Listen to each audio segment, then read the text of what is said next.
of the Honorable Senate President and the Senators of the Republic of the Philippines.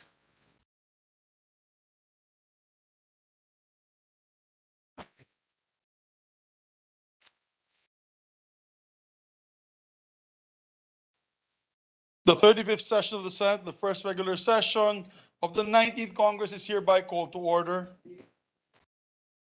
Our distinguished colleague from Davao City, Senator Christopher Lawrence Go, recognized to give us a prayer, to lead us in prayer.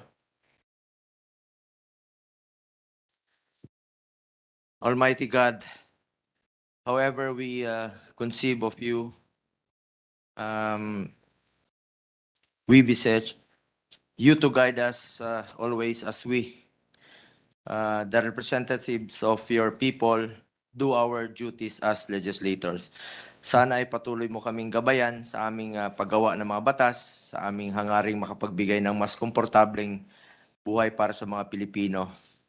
We thank you for the gift of borrowed life, the wisdom, and perseverance to do your will.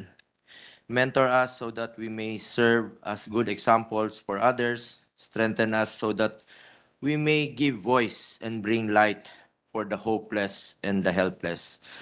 Sustain us so we may continue to journey as one people and overcome whatever may challenge the unity and faith of our fellow Filipinos.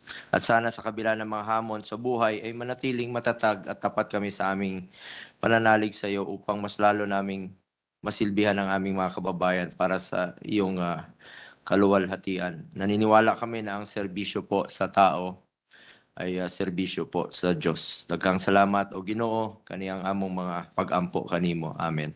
Amen.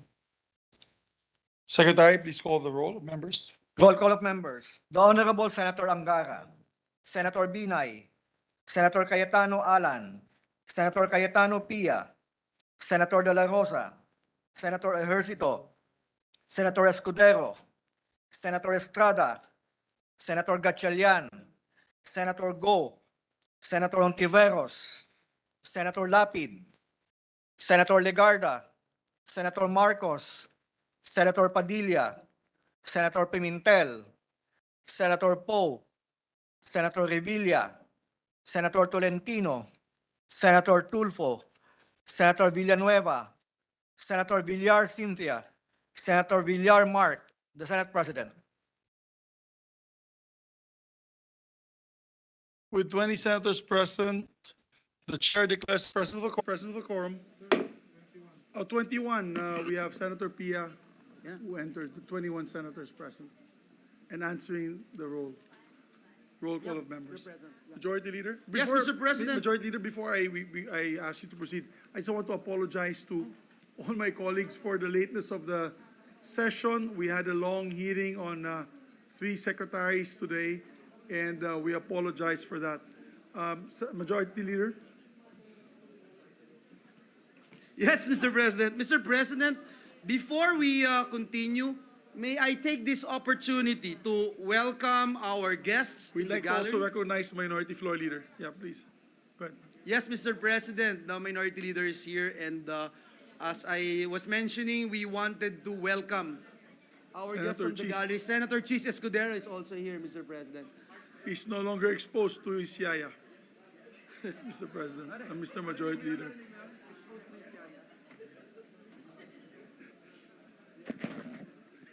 Okay, please proceed. Majority Leader, please proceed.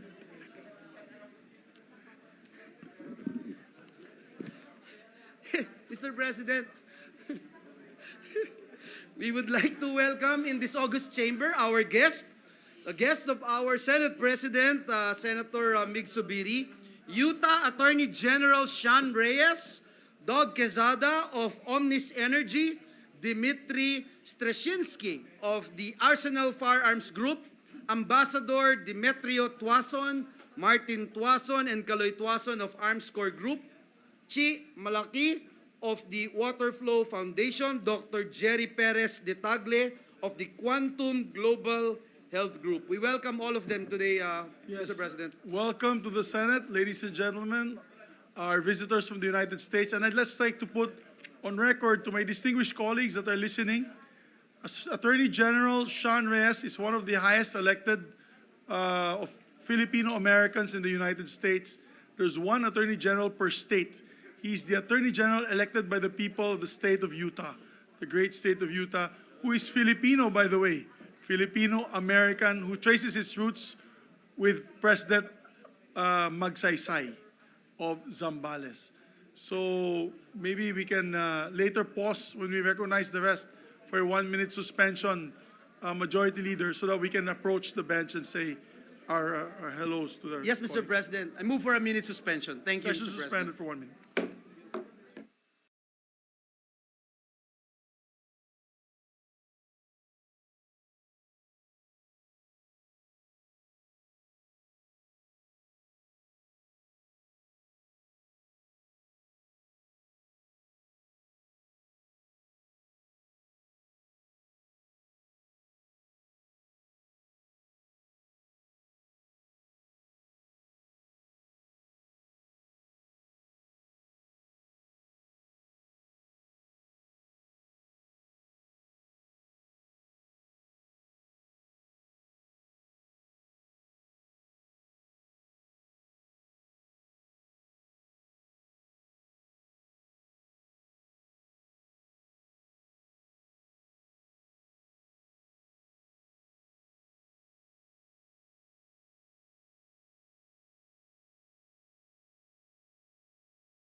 Thank you, Mr. President.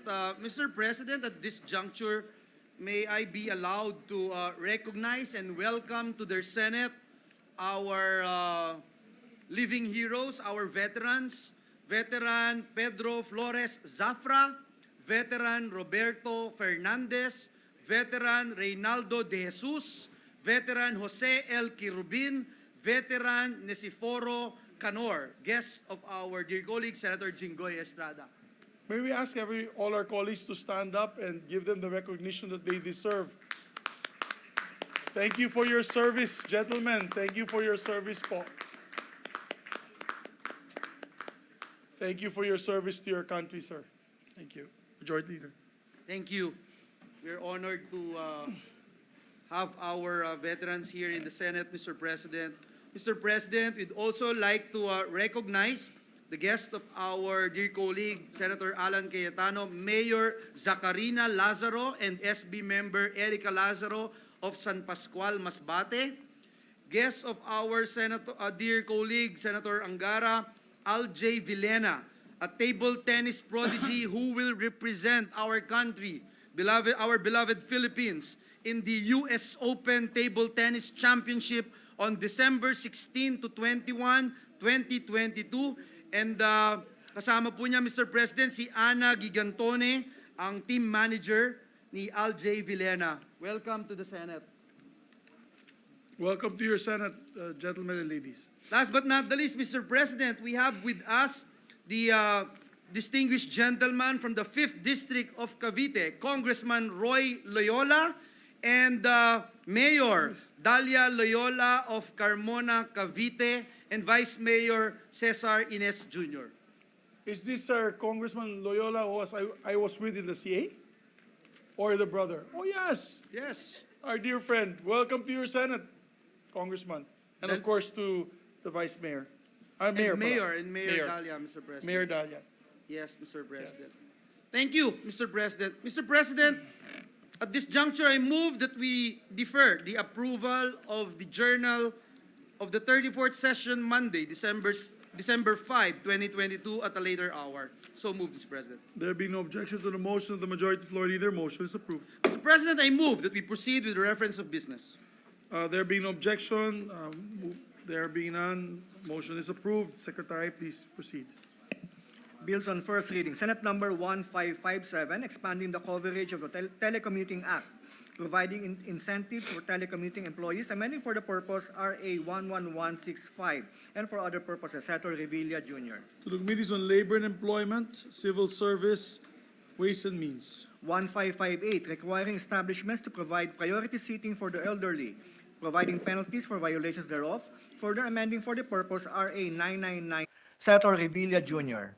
To the Committee on Social Justice, Welfare and Rural Development. 1559, educating the public, senior citizens, their families, and their caregivers on identifying and preventing fraudulent activities targeting senior citizens. Senator Revilla Jr. To the Committees on Trade and Commerce, Social Justice and Rural Development. 1560, redefining the crime of game fixing and prescribing stiffer penalties. Therefore, Senator Revilla Jr. To the Committees on Sports and Games and Amusements. 1561, an act to improve the quality of beaches and coastal recreation water. Senator Revilla Jr. To the Committees on Environment, Natural Resources, Health and Demography. 1562, establishing a national framework for the mandatory environmental insurance coverage of environmentally critical projects. Senator Revilla Jr. To the Committee on Environment, Natural Resources. 1563, providing for a 30-year national infrastructure program. Senator Revilla Jr.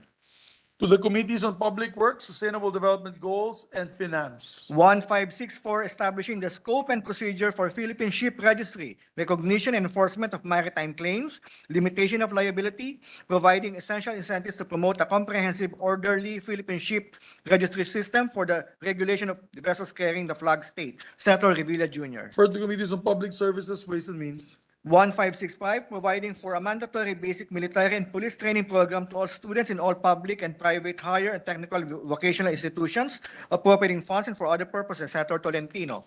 Committees on Higher Technical Vocational Education, National Defense, and Finance. Resolution, Senate Concurrent Resolution Number 5, Concurrent Resolution establishing the Philippine Congress Bangsamoro Parliament Forum as provided under Article 6, Section 3 of RA 11054, otherwise known as the Bangsamoro Organic Law, Senator Zubiri. Meeting rules. 330, conferring by... One second, may we recognize Senator Mr. Francis President, relative to the previously referred bill, which I filed, which was referred to the Committee on Higher Education, this is something to do with our OTC program. May I request, Mr. President, considering that Senator De La Rosa is now head of a subcommittee on the said matter, that the same be referred to his committee as well? Yes. Huh? I ask for 1 minute suspension.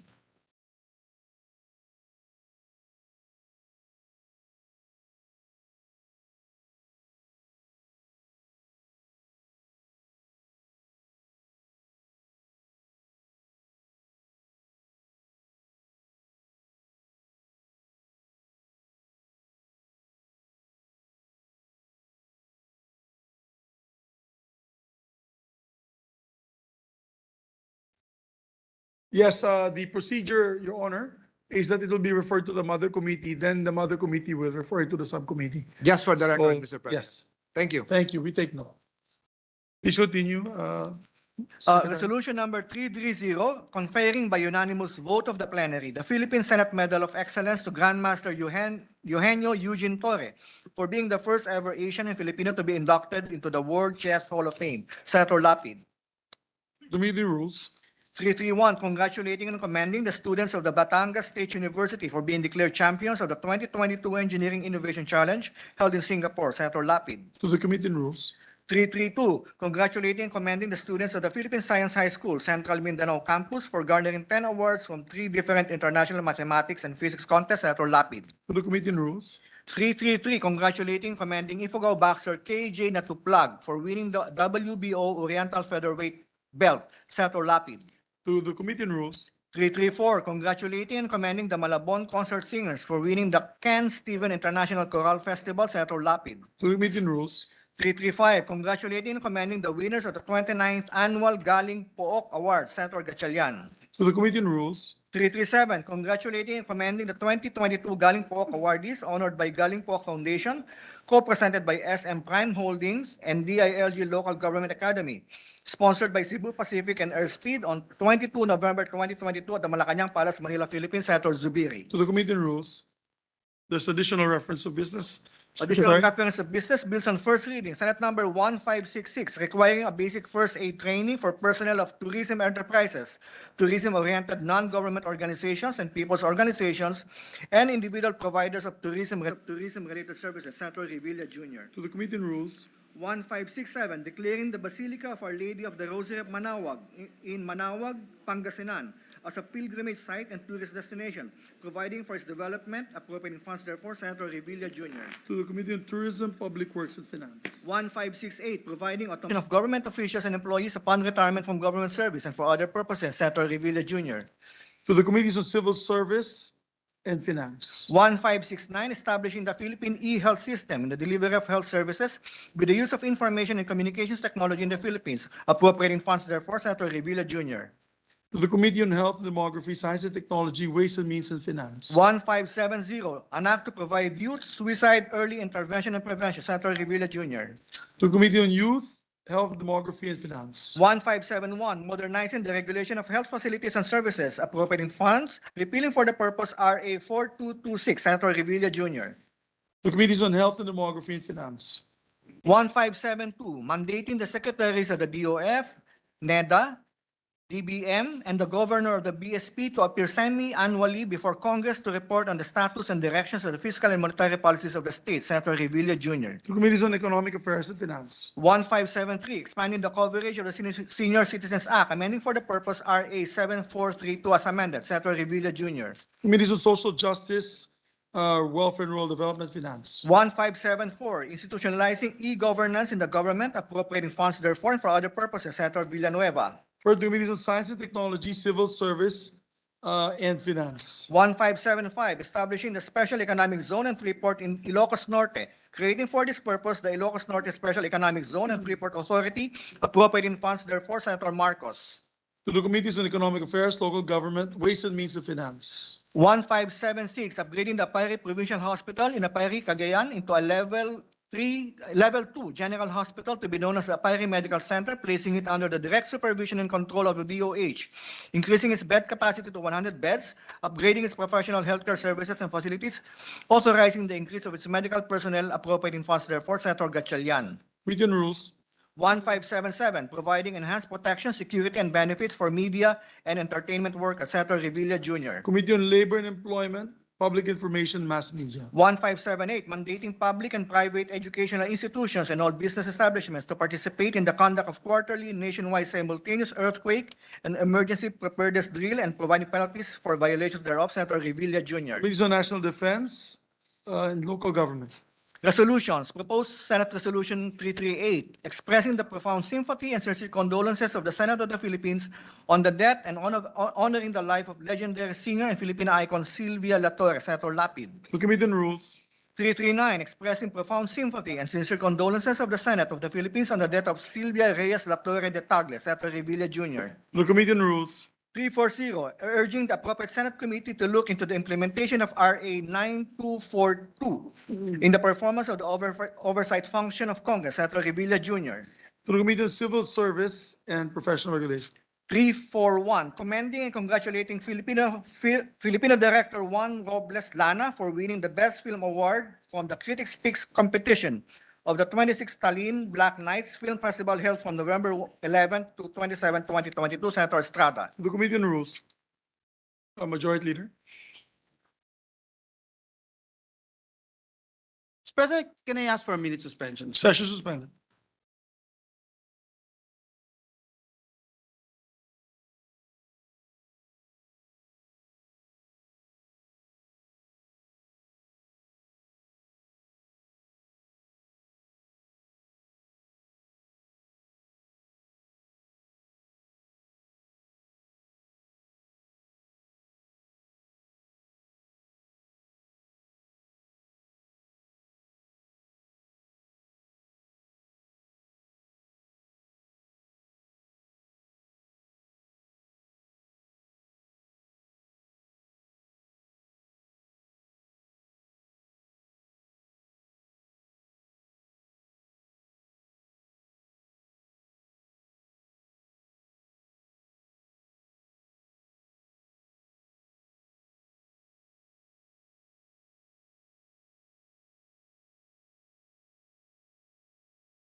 Mr. President, with the permission of the body, I move to consider Senate Concurrent Resolution Number 5, taking into consideration Senate Concurrent Resolution Number 2, and for the Secretary to read only the title of the measure. So move, Mr. President. Is there an objection? There being none, the motion is approved.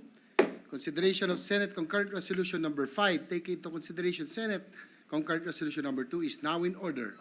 With the permission of the body, the Secretary will read only the title of the measure without prejudice to inserting into the record the whole text thereof. Concurrent resolution establishing the Philippine Congress Bangsamoro Parliament Forum as provided under Article 6, Section 3 of RA 11054, otherwise known as the Bangsamoro Organic Law. Thank you, Mr. President. Mr. President, to sponsor the measure, may we recognize our Senate President, Senator Juan Miguel Zubiri, to deliver his sponsorship speech. Senate President Juan Miguel Zubiri is recognized to deliver his sponsorship speech. Thank you very much, our distinguished President. Mr. President, last November, we had a meeting between the Senate, the House of Representatives, and the Bangsamoro Parliament to identify the most urgent legislative concerns of the Parliament through the Philippine Congress Bangsamoro Parliament Forum, or the PCB-PF, an intergovernmental body that will help us work together to achieve and maintain genuine peace and progress for the Bangsamoro region. That meeting was the first step towards the establishment of the forum, and it has now brought us to this concurrent resolution number 5, which I am honored to sponsor today.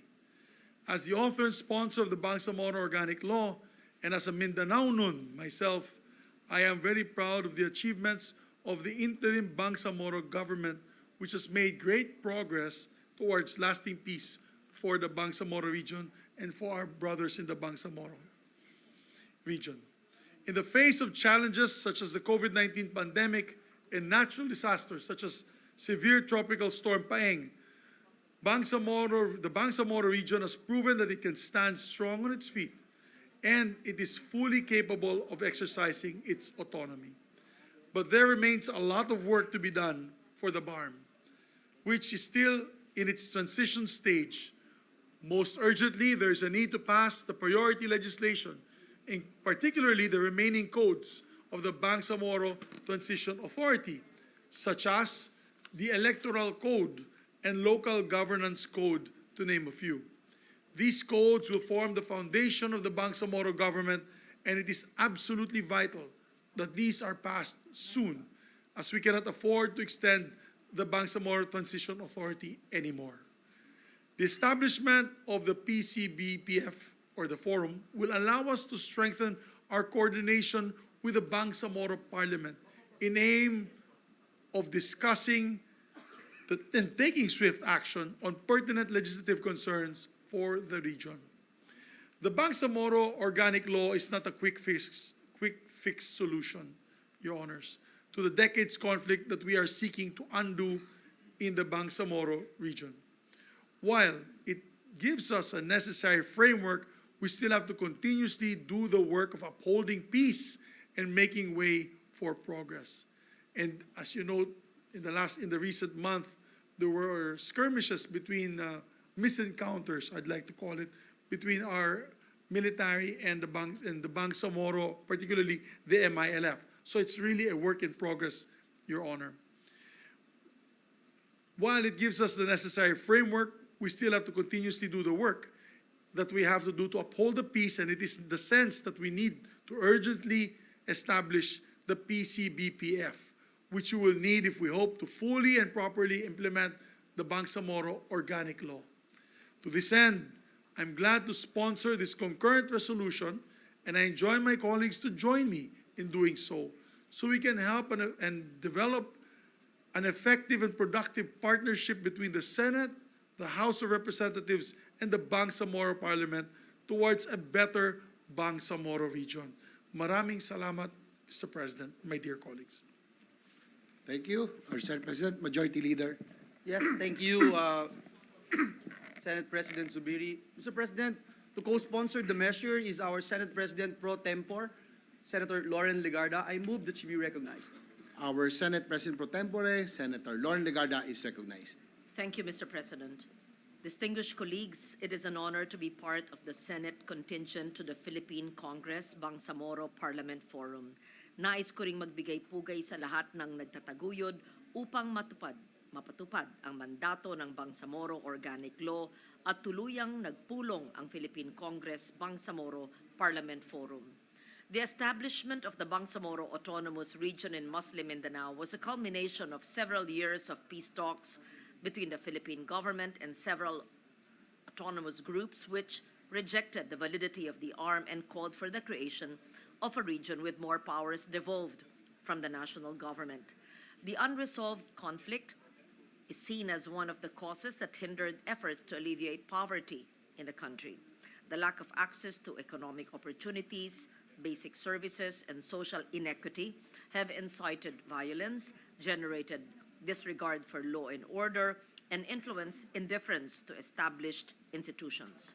I have been consistent in pouring in efforts aimed at transforming conflicts and the root causes through legislation and appropriation.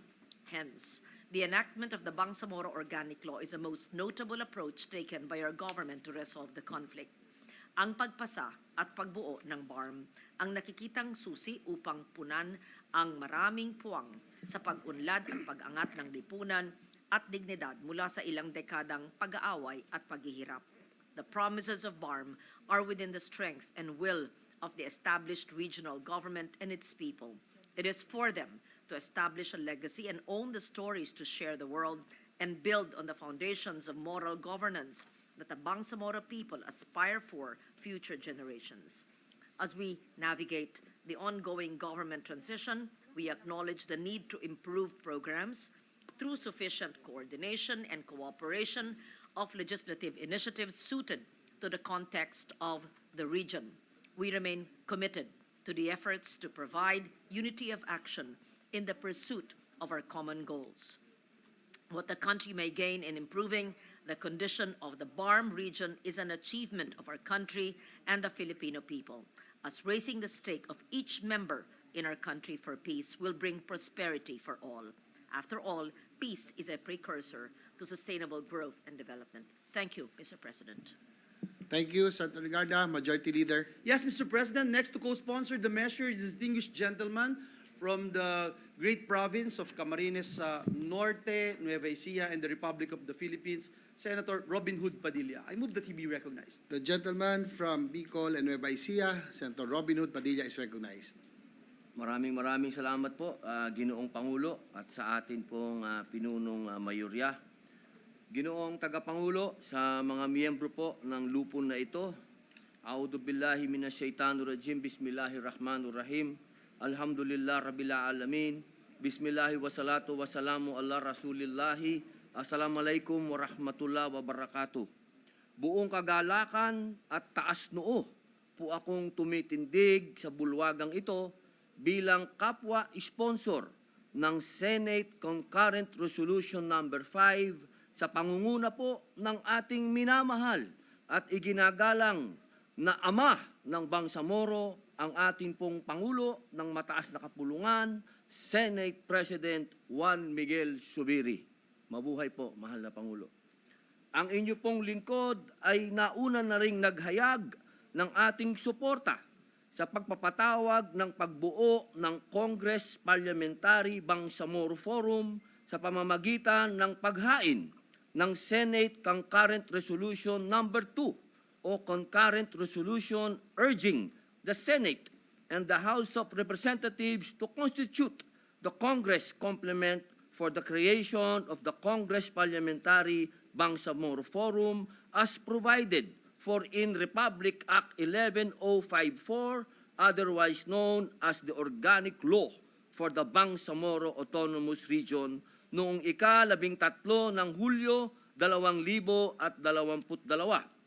Layunin po ng panukalang ito na hikayatin ang dalawang kapulungan ng Kongreso upang magtalaga ng miyembro sa Congress Parliamentary Bangsamoro Forum alinsunod sa Section 3, Artikulo 4 ng Batas Republika 11054 upang magkaroon ng mabisang pagtutulungan sa pagitan ng Kongreso at ng BARM.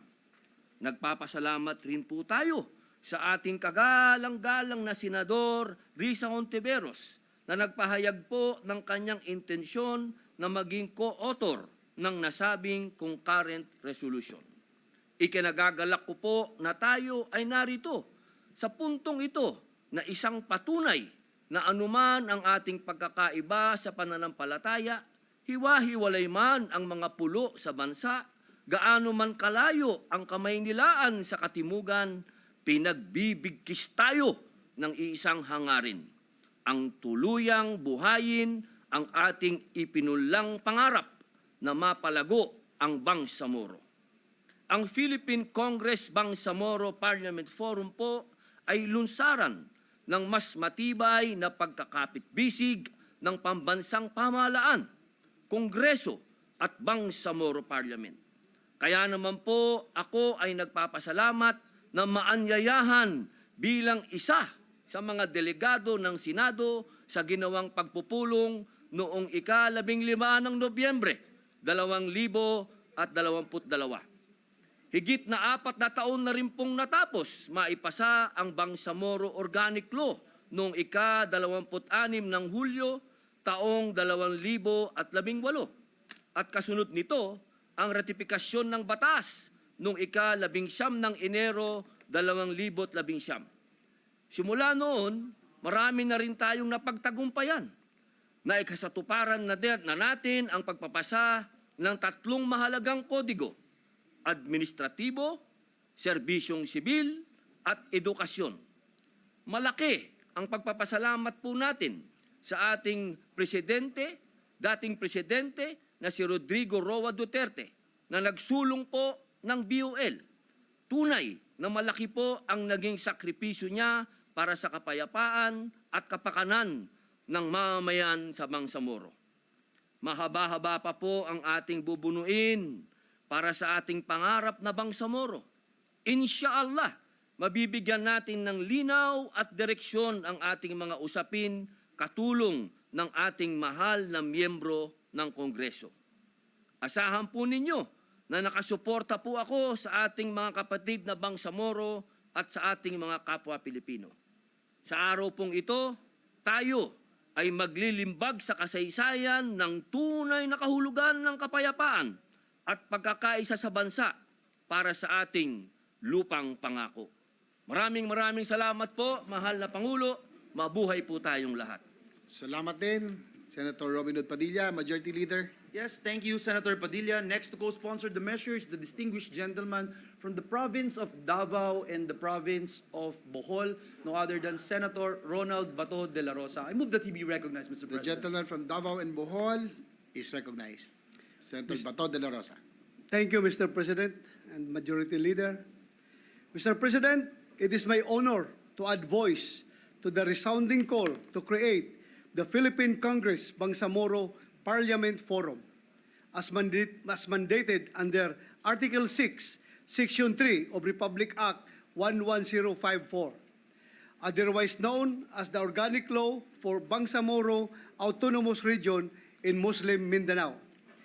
The Bangsamoro people, the Muslim Filipinos, and the indigenous cultural communities in the Bangsamoro Autonomous Region in Muslim Mindanao play a significant role in the development of the whole country.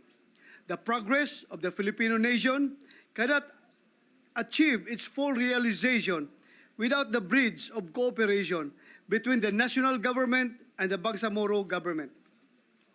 Legislative initiatives and policies of Congress should take into utmost consideration the welfare and interest of our brothers and sisters in the Bangsamoro Autonomous Region.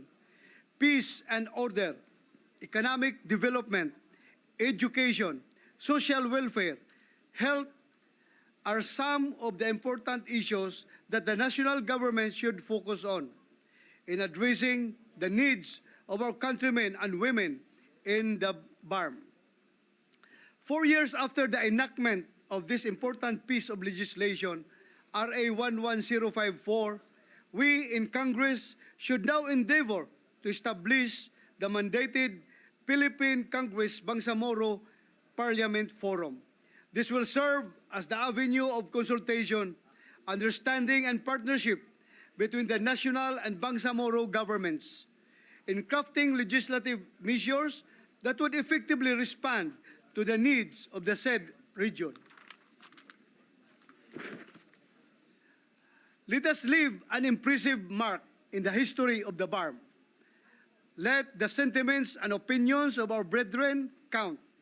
Today, more than ever, the Philippine Congress Bangsamoro Parliament Forum will unite our hearts and mind for the well-being of the people of BARM. This forum shall be the vehicle towards a unified plan for progress for the Bangsamoro Autonomous Region in Muslim Mindanao and the whole nation as well. Ang tagumpay ng BARM ay tagumpay ng Mindanao, tagumpay ng Pilipinas, at tagumpay nating lahat. Maraming salamat, Mr. President. Thank you, Senator De La Rosa. Senator Leader. Francis Tolentino is seeking the floor. I move that he be recognized, Mr. President. The gentleman from Cavite, Senator Francis Tolentino, is recognized. Mr. President, I likewise associate myself with the voices coming from Senators Robin Hood Padilla and Ronald De La Rosa. Mr. President, I recall during the last Congress, I spent almost 3 months or more than 3 months shepherding the amendment to Republic Act 11054 that called for the extension of the Bangsamoro, the BT Bangsamoro Transition Authority, Mr. President. That's why, Mr. President, there has got to be a real, permanent, sustainable, continuing group that should meet to monitor the progress of the Bangsamoro government, especially as they enact the necessary codes, Mr. President. Mr. President, I was part of that panel sent by the Senate together with Senator Padilla and our Senate President pro tempore to meet with the Bangsamoro authority, Mr. President. So, Mr. President, allow me to join and associate myself with the voices of Senators Padilla and De La Rosa. Assalamualaikum warahmatullahi wabarakatuh. Thank you, Mr. President.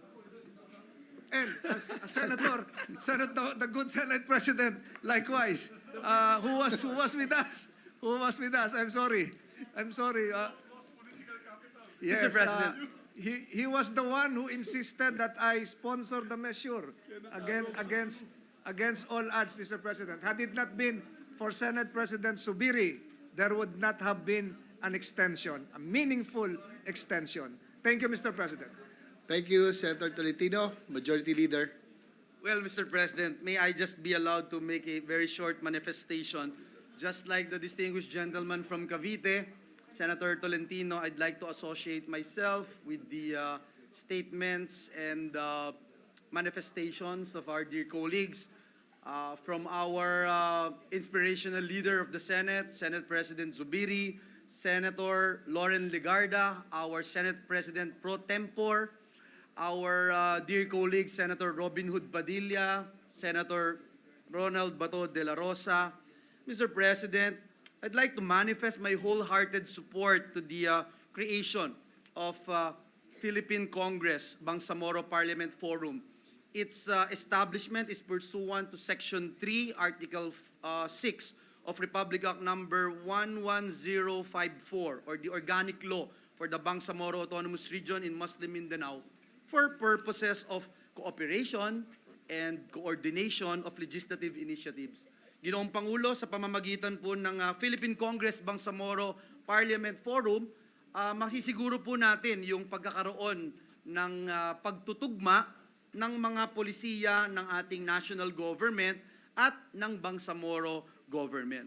So, Ginoong Pangulo, again, I'd like to put that on record at nagpapasalamat tayo sa ating Senate President na hindi lang niya pinasa, Mr. President, itong Bangsamoro Organic Law, but he continue to ensure and shepherd the law to the point na makita natin yung fruits of our labor. So, Ginoong Pangulo, maraming salamat po.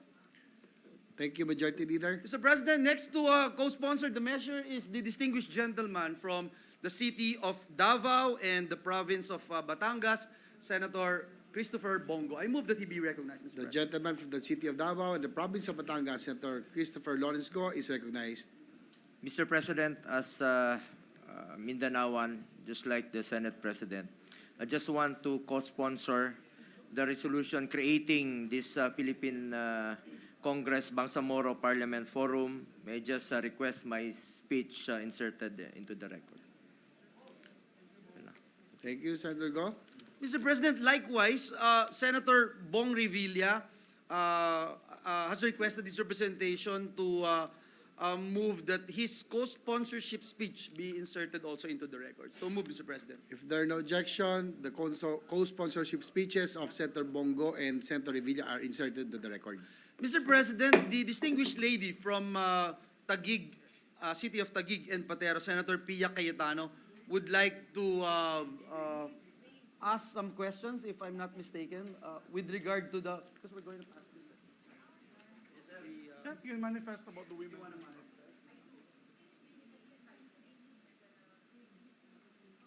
Can I move for a minute suspension, Mr. President? Session suspended.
President, I move that we recognize the distinguished lady from Taguig, city of Taguig and Pateros.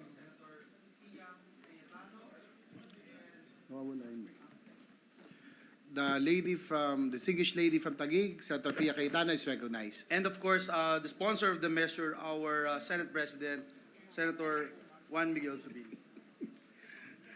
Yes, thank you, Mr. President. Thank you, our distinguished colleague. Thank you to our presiding officer and our Senate President. If you would indulge me in a few questions and comments with the sole desire of making this a very strong concurrent resolution that will benefit our people, especially those in the Bangsamoro, Your Honors. I will be honored, Your Honor, for Thank the you. distinguished lady to assist me in making this not a perfect document, but a better document. Yes, thank you, Your Honors. But first, an administrative matter, may I just put on record that the resolution was not available online? And for those of us who are attempting to be as paperless as possible, we're not going to be able to do our job without it being available online. So I sadly had to ask for a printed copy, which I didn't want to have to do, but for me to engage intelligently, I would be wasting the Senate President's time if I didn't read it. So, reminder lang po sa Secretariat to make it available. Yes, For the information of the lady from Taguig, according to the Secretary, they only upload it online after the first reading. I think it was just read, Your Honor. I So read it while earliest the first speeches reading. are being made, tama ho ba? Yes, today we, Basically, because in this case, it was read first reading and then speech kaagad. So it's just one of those rare instances where it's sponsored right away. And no problem, Your Honors. At least we know because syempre hinaharas ko yung staff ko na ba't wala akong kopya. But it's due to the urgency and importance of the measure. So no problem naman, Your Honors. I just wanted to put that on record.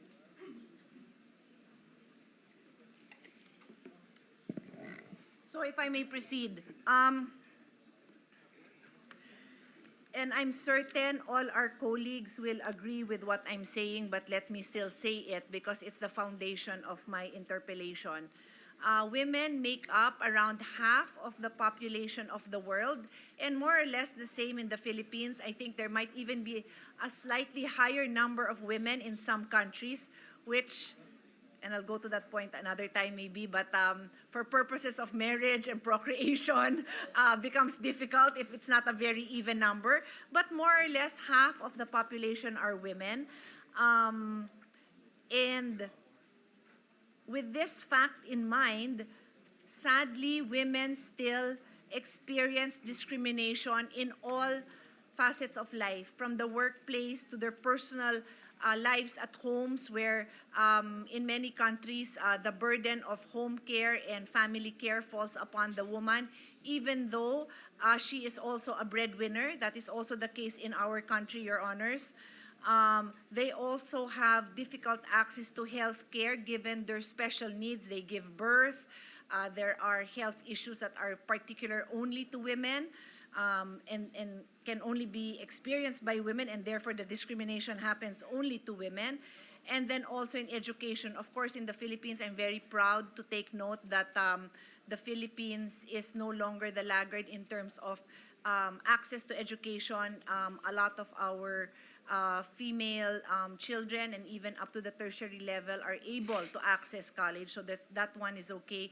And then women continue to suffer physical violence, even in their own homes, emotional violence, and so on and so forth. Given this as a fact, and I don't think anyone will dispute that as a fact, that this still happens, how do we address this? And we are able to address this, Your Honors, by having, number one, gender-sensitive parliaments wherein both men and women work together in the creation of policies that would address these concerns, but that also women have their representatives in their parliaments, and that is women themselves being able to be elected in parliaments. In the Senate, we currently have 7 out of 24 members as women, which is a historic number.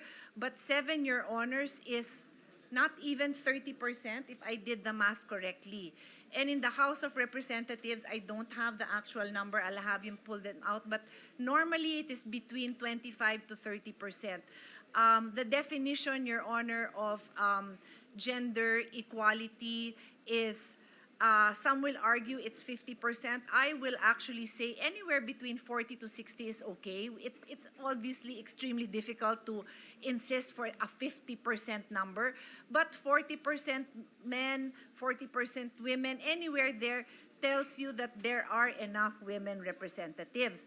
On that note, Your Honor, having been your representative for many years, actually more than a decade in the IPU, we would like to spread into the record that every year the IPU comes out with an annual global report of women representatives all over the world. And the IPU has stated that countries with well-designated gender quota end up electing significantly more women to parliaments than those that do not have. So I've introduced the concept of gender quotas. In some countries, Your Honors, they have legislated gender quotas such that it ensures that there will be a certain number of women. And this statement that I just read into the record is from IPU that does an annual analysis of women representation, says that when there are well-designed gender quotas, more women are actually elected. And why do we want more women elected? Well, the UN Women report that when you have women leaders in those positions to make a difference, then they actually are able to address the discriminatory practices that we all hear about. And I will end there, Your Honor, for a quick reply from our sponsors, our Senate President, on how His Honor feels we can ensure that women are well represented in the Bangsamoro Parliament, Your Honor. Thank you very much. Thank you very much, distinguished colleague, Mr. Speaker. I'd just like to put first on the table that when we pushed for the Bangsamoro Organic Law, we really made sure that we tried to make sure that we had all representation from women, youth, as well as, and the Senate President then was Senator Pimentel, and of course, our non-Moro IP brothers and sisters. And as a matter of fact, I had tasked Senator Risa Ontiveros to help me put certain lines in the Bangsamoro Organic Law together with our women representatives of the 17th Congress at that time. And they did do so under Article, because I first of all, I'd like to put on record, I value the participation of women. I think the most, I believe, the most hardworking and dedicated set of legislators come from our women legislators in the Senate and in the House. Their passion is shown by the advocacies that they fight for.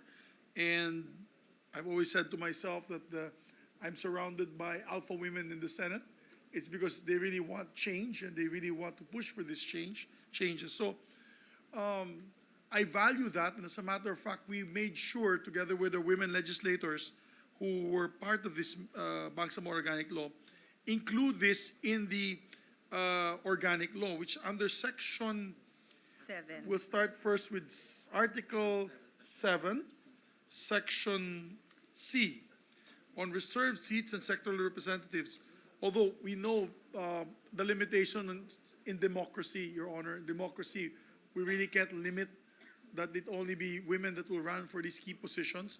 However, what we did do was come up with at least one seat in Parliament reserved for women, one seat for youth and one seat for traditional leaders, as well as one seat for the ulama, sectoral representative of the ulama, or the religious sector, and 2 reserved seats for non-Moro indigenous people. So there is a reserved seat. And if we fast forward to the law and we go into Article 9 on basic rights of the Bangsamoro Organic Law, we really included two sections.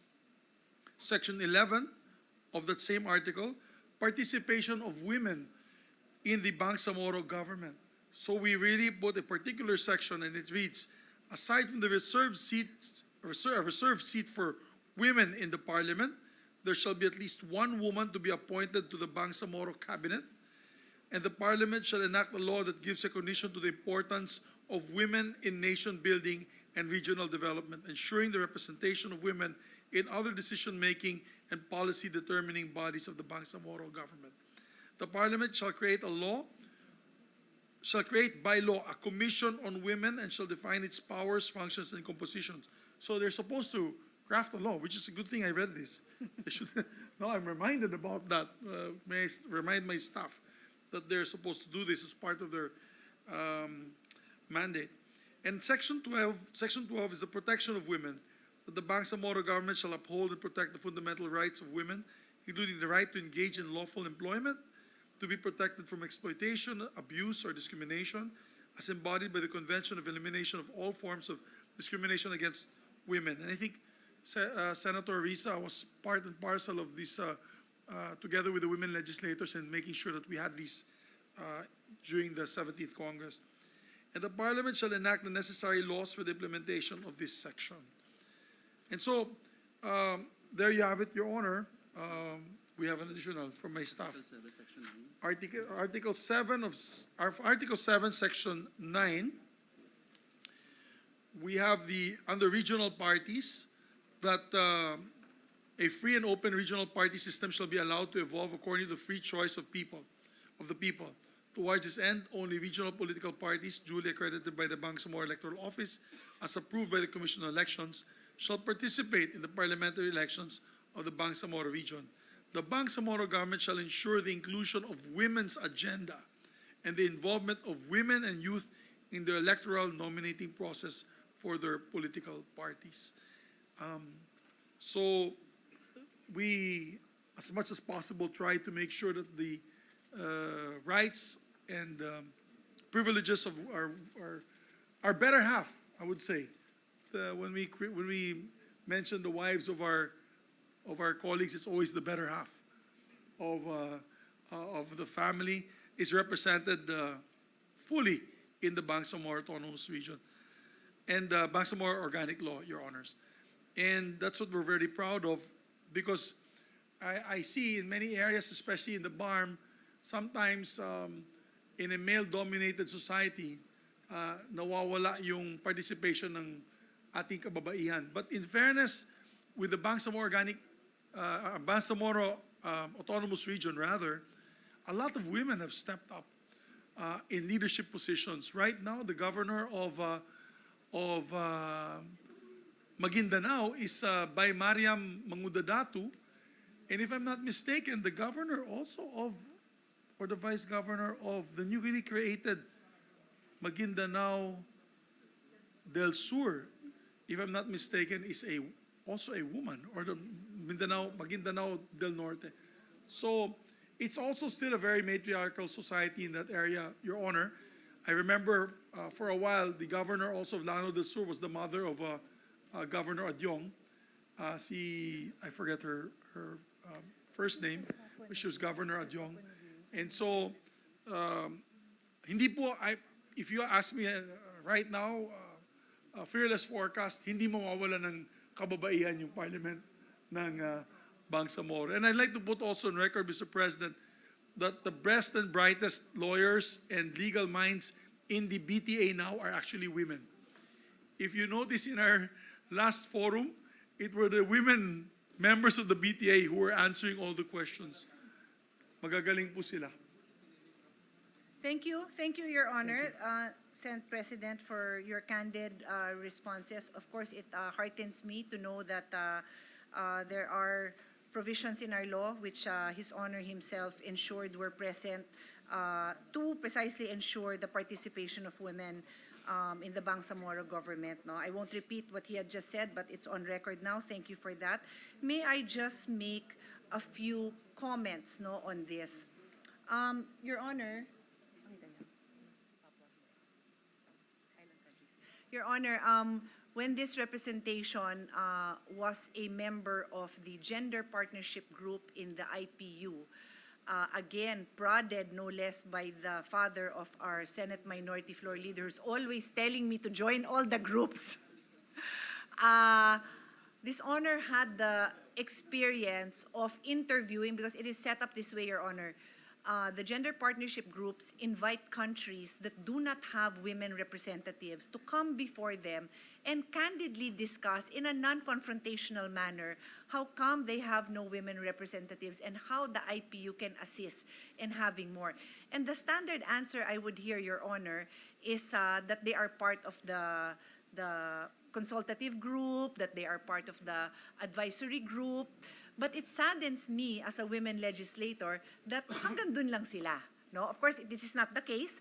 Even when His Honor mentioned that there is one seat reserved for the women representative, it doesn't mean na isa lang yun, because they can still win on their own. We appreciate that, Your Honor, and we know that is very possible in the Philippines. But again, my point here is, including them in the advisory councils, consultative groups, is a step in the right direction, but it has shown that it is not the only, it is not enough, because why should they be deprived of that vote that will be cast in the end? And when we have one representative out of 10, 1 out of 24, 1 out of 30, we very well know, Your Honor, that in as much as we meaning the sex I represent, will fight to the end, as everybody here would fight for their cause, it's just one vote. It's just one vote that would be one voice and eventually one vote. So that, I'm sure, and let the record show, our Senate President is nodding his head in agreement. And about the matriarchal society, that gives me hope when I hear that. But strangely enough, Your Honors, and I may not be remembering the actual country, but it may have been Papua New Guinea or Tonga or one of those island countries, no? They also did not have a woman representative, so they came before us. And interestingly, they pointed out that they are a very matriarchal society. And the women make the decisions, but they will never be the decision maker. The women give all the advice. There are the advisors surrounding. I can't even recall, Your Honors, I apologize if it's a king that they had, but they surround them, make the recommendations, but they are never the chosen one. Bakit naman, Your Honor? Then that is still not equal representation. Yun lang naman po ang ongoing concern ko when I see that even in our parliament, I'm not talking Bangsamoro, but in general, parang happy na kung may isa. Ang sagot sa akin pag tinatanong ko, kamusta ang participation ng women dito? Meron kaming isang konsehal. Tapos ang konsehal nila 12. Diba? So, I agree, Your Honor, with all the efforts that are made. I congratulate this Congress for passing it. I was a member of the House and I also expressed my point of view that I wanted more because it's not enough, Your Honor. I think we can agree that it is not enough, because when we at least agree that it is not enough, then I know there will be progress. Whether it happens by way of amending this resolution to consider a quota system for women, or whether it is just pushing and pushing so that there really is more women who will make those final decisions, Your Honor, then I will be happy that it is a step in the right direction. Because until that happens, I cannot sit back, because as we speak, Your Honor, it is a crime for a woman to have a married woman to have sexual intercourse with a man who's not her husband. But it is not a crime for a man to do the same unless other conditions are attached, like under scandalous circumstances, or if the sexual intercourse occurs in the conjugal home. Bakit ganon? The act of a woman is a crime, but the act of a man is not a crime. The sad reality is these were laws made by men, Your Honor, to favor them and to make it unfavorable to women. Until And I'm happy to know that my father was a member of, sorry, I don't even know if he was a member, it happened before his time. Basta it happened before my time, Your Honor. Women could get married at 14. And men pa nga at 16. And what is the reason? Mas bilis daw mag-develop yung age ng babae. So, she's mature enough to have sex at 14 in a married relation. And yet, a guy has the freedom to continue to be a teenager and enjoy life until 16. Thankfully, we made that 18, Your Honor.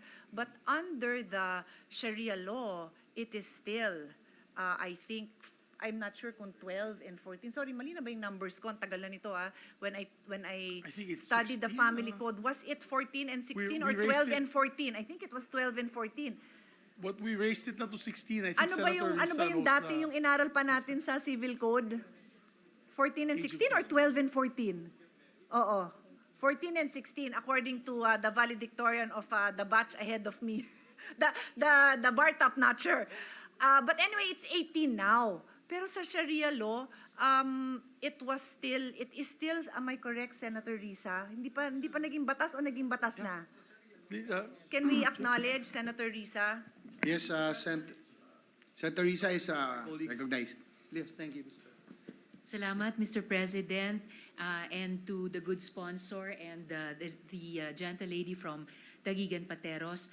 As the Senate President was starting to say, ipinasa na po natin yung pagtaas ng age of consent or the law strengthening protection against statutory rape. Dahil yung age of consent, itinaas natin from the 12 to 16.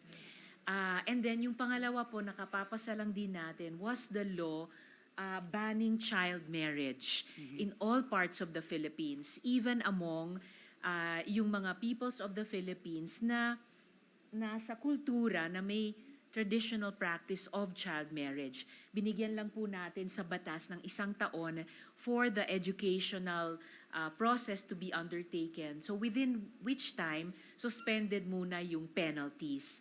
But after that 1 year is up from the time na ipinasa natin yung batas against child marriage, then pati po yung penalties for violating the law will come into effect. Salamat po, Mr. President, and to the two colleagues on the floor. Thank you. I kind of hesitated because I wasn't sure of the timeline. So I'm happy to know that, Senator Risa. Thank you for putting that on record. But anyway, Your Honor, I think the point is made that after all these years, we are slowly addressing these issues. But the fact remains that when you have women representatives, we are able to contribute fully to the development of our country in a sustainable way. So again, another statement coming from the United Nations is that it is only when we achieve gender equality and have full representation from women can we actually achieve the sustainable development goals. And as the Senate President knows, marami yan. Affected lahat po yan with women participation. So again, I summarize my concern here, Your Honor, in acknowledging the work that has transpired in the Bangsamoro Organic Law, acknowledging the efforts that we are making collectively, and even the Senate President himself as a member from Mindanao. But I hope that there can also be an acknowledgement that more can be done. And it definitely will be done, not just with one amazing governor, one amazing member of parliament, but with more women contributing to lawmaking, even in Bangsamoro, Your Honor. I totally agree. Mr. President, for the record also, we'd like to share to our distinguished colleague from Taguig, 16 out of the 8 right now in the Bangsamoro Transition Authority, where we have 16 women members out of 80. So 20%. 20%. Almost Okay. 20%. And also, I'm happy to announce that the Bangsamoro Parliament, the majority leader is a woman of the Bangsamoro Parliament, as well as 3 of the 4 deputy majority leaders are women. Wonderful. Sabi ko sa'yo, masipag, Mr. President, yung mga babae, magagaling. And 1 deputy speaker is a woman as well. And they set up already a Bangsamoro Women's Commission. I'll ask about the ministers. That's a good question. The ministers. So, not bad. And they're not elected, they're appointed. So imagine when they're elected, I think you'll have more seats. I believe you'll have more seats given to our women Well, legislators. Your Honor, if I may just say, if the attitude of all who would be part of the decision-making process when the electoral process happens would be like our Senate President, then I'm sure that they will. I wouldn't want to see that 20 na nga yung appointed, 20%, which is a good number. It's a step in the right direction. Wag naman sana silang hindi mabigyan ng chance because what happens is there is a smaller pool of women who present themselves for leadership positions because they have less role models. So in as much as I love the examples that the Senate President gave, I'm sure he will agree, di sana mas marami pa. Mas marami pang mahahangaan, mas marami pang titingalain ang mga young Bangsamoro children, not just women, but also young boys to say na, oh, pwede pala yung ganon kasi marami silang ganon, hindi yung hirap na hirap ka makahanap ng role model, which is something, Your Honor, to be honest, I personally experienced. No? Na I had certain role models in certain areas. I did not have enough role models, female role models in other areas. So on that note, Your Honor, 20% seems like a good number. I take my assurance from His Honor's charming smile that he will push for this agenda, as I know many in the Bangsamoro, many of those involved will do so. And I am just including this concept of women quota in the discussion. It does not have to come now, but it's something that I have always toyed around with, hoping that we didn't have to. It's not wrong to do that because they've done it in other countries. Pero naniniwala din naman ako na ang ganda naman kung organic yon, di ba? So if we can continue to support them to get to a good number, then we don't have to make any interventions. But if the time comes that we do, then at least we've already started talking about this. I thank the Senate President for his time, and I am very happy to see that we are moving in the right direction on women representation. Thank you. Thank you very much, Mr. President. Thank you very much to our distinguished colleague from Taguig. And just to close by saying, if all the leaders in Bangsamoro are women, we will have peace 100%. I think we will not have any war in the Bangsamoro area or skirmishes whatsoever. So thank you, Madam colleague and Mr. President. Thank you. Majority Leader. Yes, Mr. President. Mr. President, this is not to interpolate the distinguished sponsor of the measure. May I move that we recognize the distinguished gentleman from Isabela and Davao, no other than Senator Raffy Tulfo, for his manifestation. So move, Mr. President. The gentleman from Isabela and Davao, Senator Raffy Tulfo, is recognized. Thank you, Mr. President. Mr. President, I would like also to associate myself and be one with the committee and express my wholehearted support in the establishment of the Philippine Congress Bangsamoro Parliament Forum.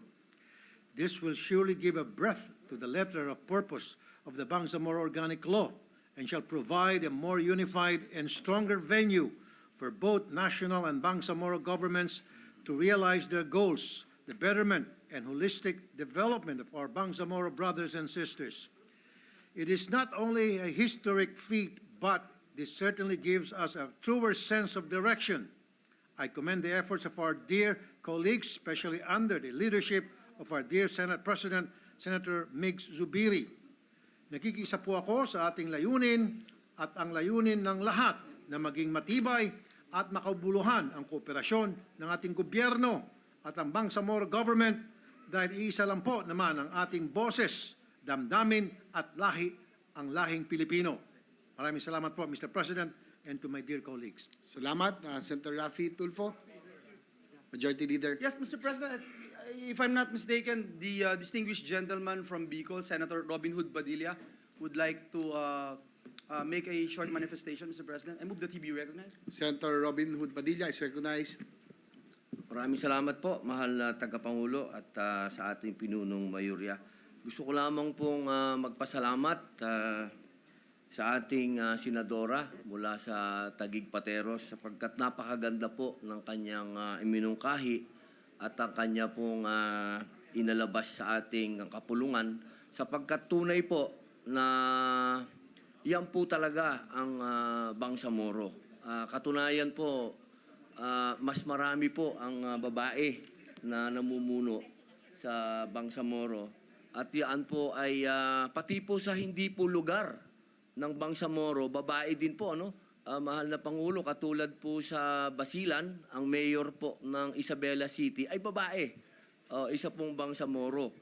Opo, at talaga pong wag naman po magagalit sa akin ng mga Bangsamoro men, pero totoo po ang binubulong sa akin ni Pinunong Mayorya na sa katunayan, mas maraming magagaling po na babaeng Bangsamoro. Yun lamang po. Maraming salamat po sa ating magandang binibini na senadora po mula sa Taguig Pateros. Maraming salamat po, mahal na Pangulo. Salamat, Senator Robin Hood Padilla. Majority Leader. Thank you, Mr. President. Thank you to Senator Padilla. Indeed, we respect and we laud the continuous efforts of our women, especially in the Bangsamoro region.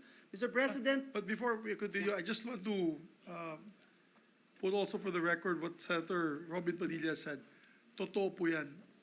I'm not joking when I say this. I'm not kidding. The women members of the BTA are fantastic representatives of the Bangsamoro people. And I will set up the meeting with the women senators.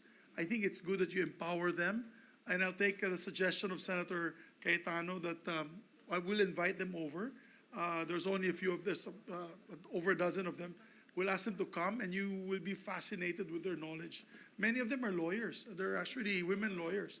Magagaling. And yes, masters, PhD, scholars.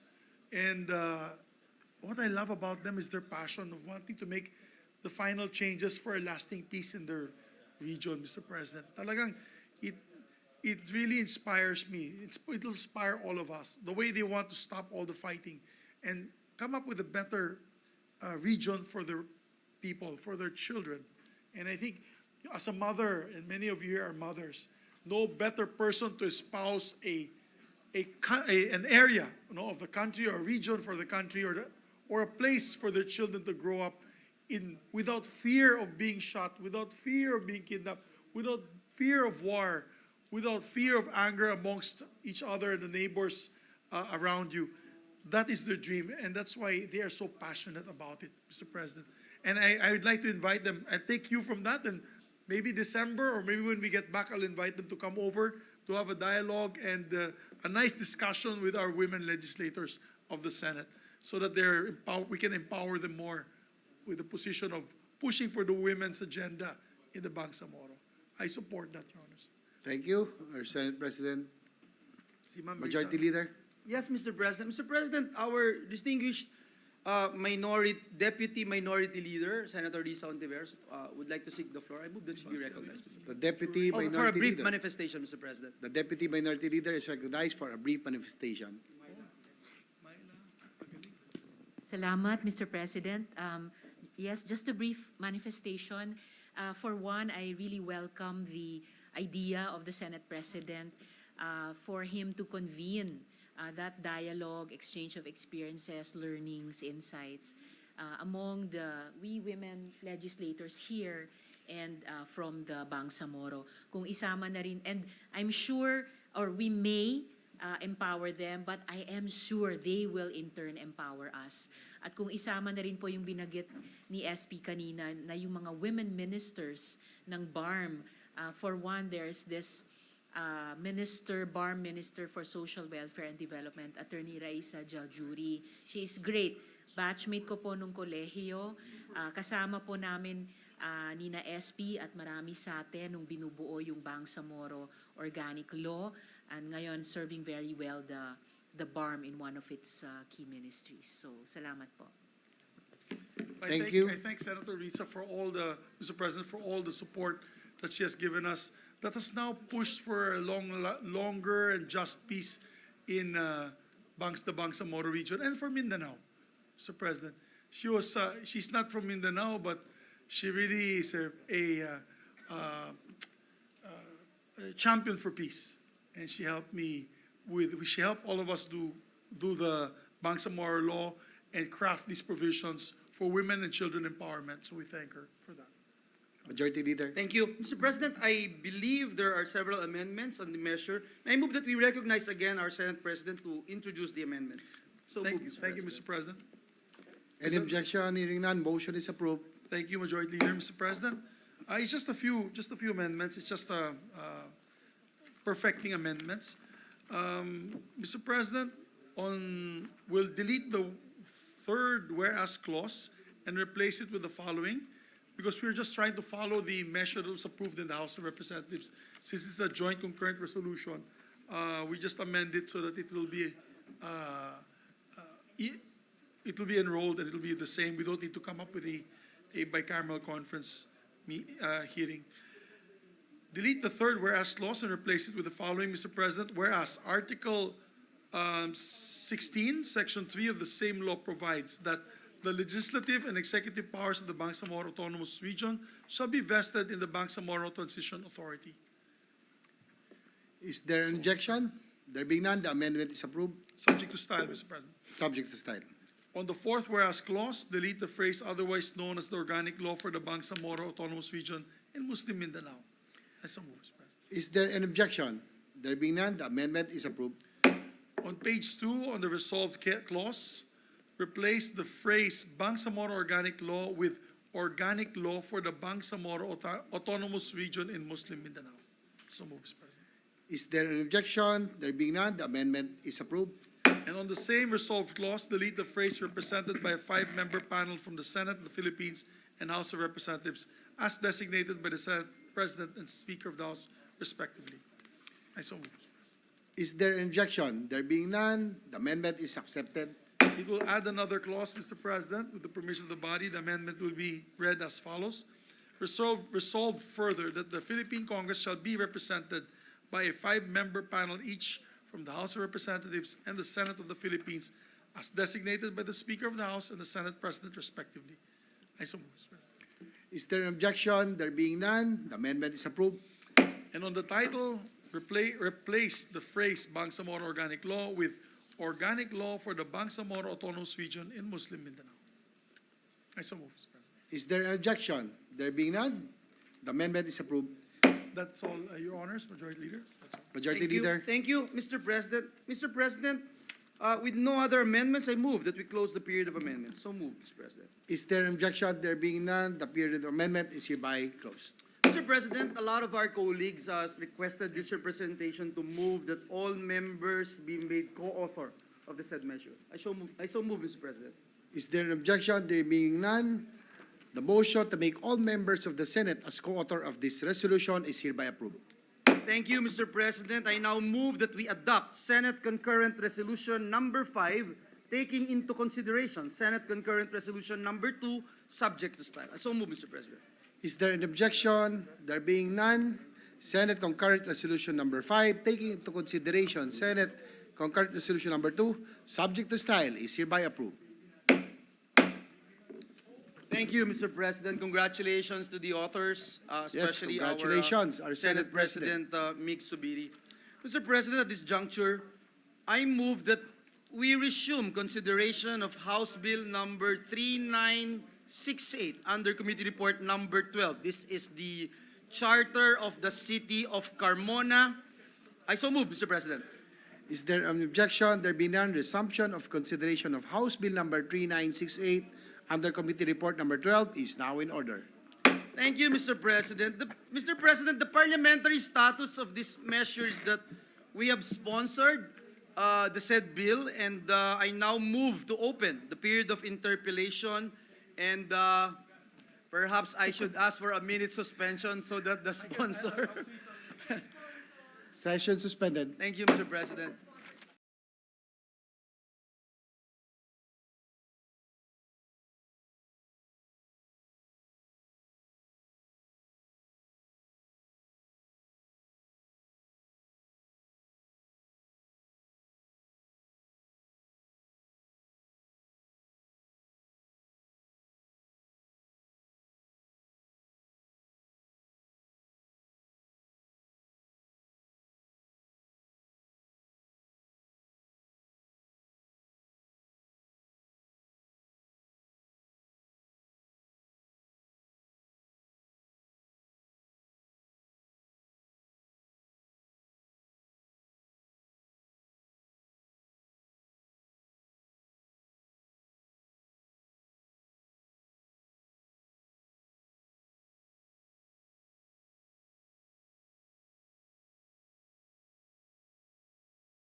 Yes, Mr. President. Thank you, Mr. President. Before we continue, Mr. President, I'd like to put on record that the councilors of Carmona is here with us, Mr. President, together with the barangay captains.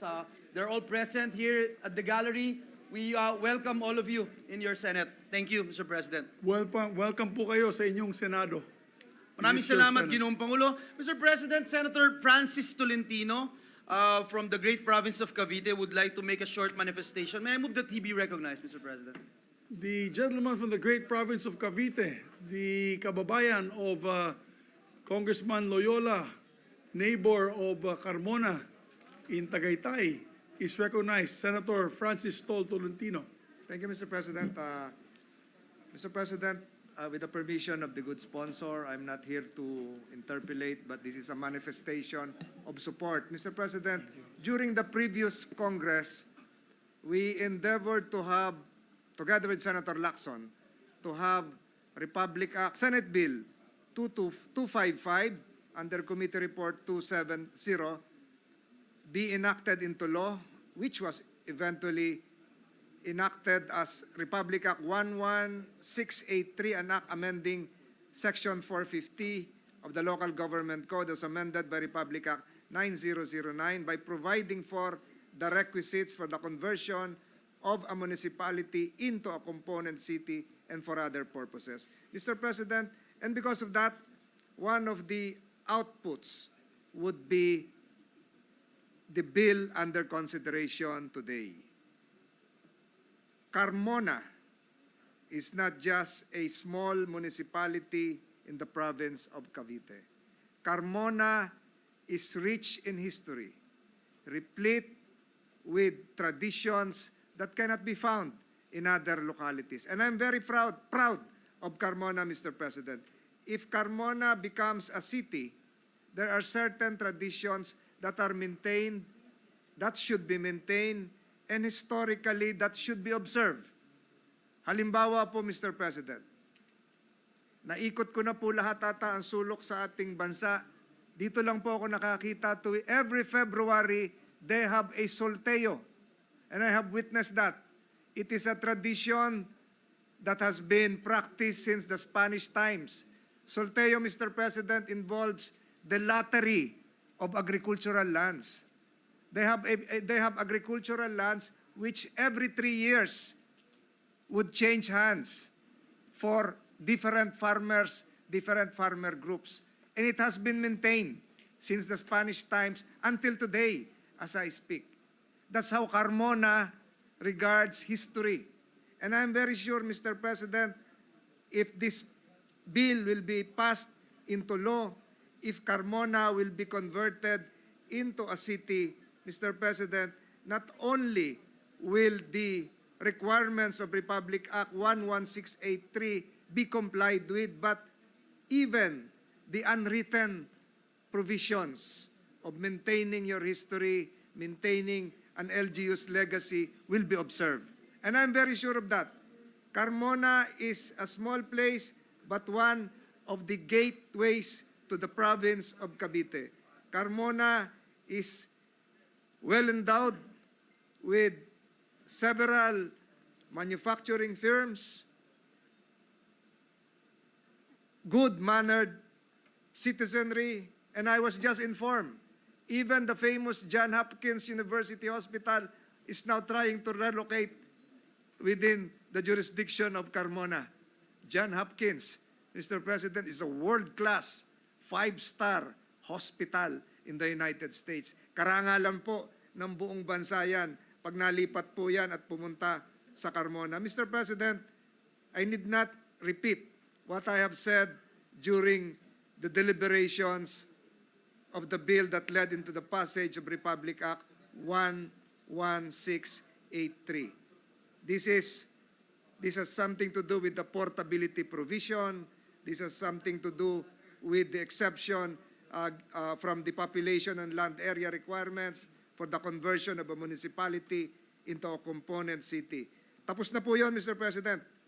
Nalagpasan na po yun ng Carmona. But let me reiterate, Mr. President, the gist of the Supreme Court's guidance in Navarro versus Executive Secretary GR 180050 promulgated April 12, 2011, that the primordial criterion in the creation of any local government unit should be its economic viability. And I repeat, economic viability. Lahat po yan dinadala ng Carmona. Lahat po yan ng katangian ay bit-bit ng Carmona pagpasok po sa cityhood. Mr. President, we will be proud of Carmona. Carmona will be the 8th city in the province of Cavite. Carmona has been known for tourist spots, for a great horse racing facility, and other industrial endeavors. But Mr. President, Carmona showed the Philippines its famous hospitality. Nung bata po kami, Mr. President, nung panahon ni Governor Camerino, Dominador Camerino, siya po ang nagturo sa akin kung saan po yung shortcut papunta Maynila. Yung po ay may daan sa Carmona. Nung panahon pong yon, Mr. President, hindi pa ho pinag-uusapan ng mga informal settlements. Tinanggap na po ng bayan ng Carmona ang atin pong mga kababayan sa Metro Manila. At lahat po sila ngayon ay naninirahan sa Carmona, absorbing the traditions of Carmona, becoming now law-abiding Caviteños, Mr. President. That's why, if Carmona becomes a city, not only will it be historical for our province to have an 8th city, I think, Mr. President, this will set a standard for other localities as well, aspiring to become a city, to have that one criterion: economic viability plus the ability to maintain its rich tradition and history. With that, Mr. President, and with the permission of the good sponsor, may I ask that I also be made a co-author of this measure. I am a proud Caviteño. Dapat po, Mr. President,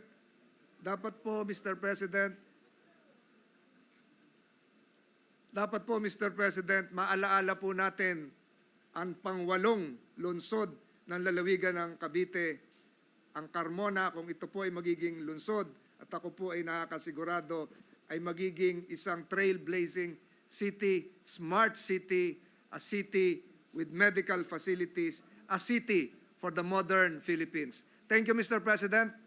Thank you, Mr. President. Again, I reiterate my full support for the conversion of the municipality of Carmona into the city of Carmona. Magandang gabi po at maraming salamat. Maraming salamat, Senator Tolentino. Thank you, Mr. President. Thank you, Senator Tolentino. Again, Mr. President, the status of the measures that we have sponsored this particular bill, and we are now in the period of interpellation.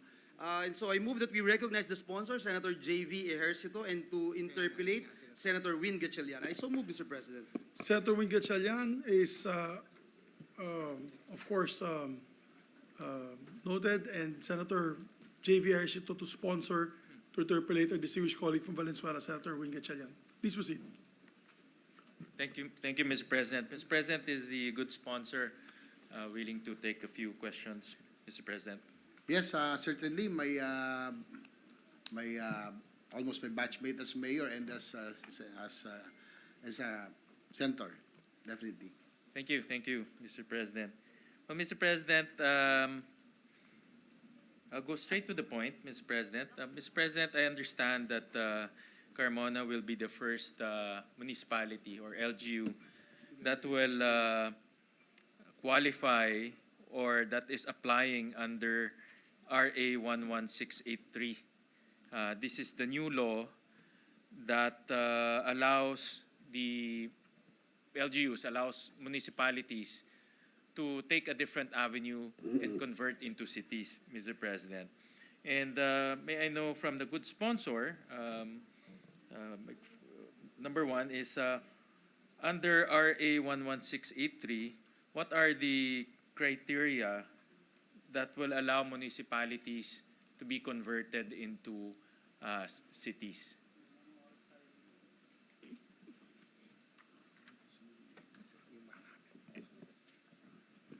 under the Republic Act 11683, those who apply, wanting to be a city, locally generated average income should be as certified by the Department of Finance, should be at 400 million. 400 million for the last 2 consecutive years based on 2012 council prices. Land area should be contiguous territory at least 100 square kilometers as certified by the Land Management Bureau. And the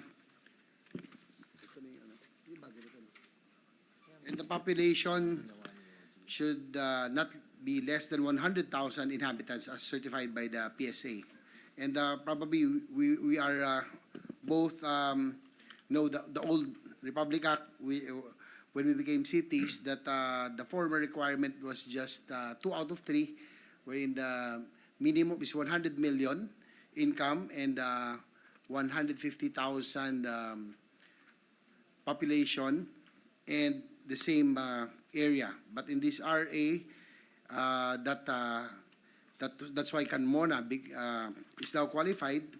It's 400 million income and population of not less than 100,000, Your Honor, Mr. President. So, Mr. President, under the new law, it reduced the population to 100 million, 100,000. 100,000, yes. But increased the minimum requirement for annual average income to 400 million at 2012 constant price. Is that correct, Mr. President? Yes, that is correct, Your Honor. Mr. And President. Carmona qualified under which criteria, Mr. President? Carmona is qualified under both income and population, because Carmona's average locally generated income annual for fiscal years 2020 and 2021 based on 2012 constant price is 499.907 million as certified by the Department of Finance, Bureau of Local Government Finance. So this is more than a 400 million income requirement following the passage of RA 11683, Your Honor, amending Section 450 of the LGC on income requirement. And population, based on the requirement, Carmona has a population of 106,256 as of May 1, 2020, based on the 2020 Census of Population and Housing conducted by the Philippine Statistics Authority. So, Your Honor, Mr. President, this fulfills the population requirement of 100,000 inhabitants under the Local Government Code as amended by RA 11683. So that's 2. With respect to the land area, this is where Carmona's land area fell short in compliance. It is only 31 kilometers of these 27 square kilometers is in contested area with 3.3 kilometers an overlap area as certified by DNR Land Management Bureau. So, Mr. President, Your Honor, Carmona is qualified because of the income and the population based on RA 11683, Your Honor. Thank you, Mr. President. So, in other words, Mr. President, they qualified based on the average annual income deflated at 2012 constant prices. So, their average annual income is 499 and their population's 106,000 as certified by the PSA. Mr. President, if we, just for the record and just for my interest, Mr. President, the 499 is at 2012 prices. To date, just out of curiosity, what is the annual income of Carmona to date at 2001 level, Mr. President?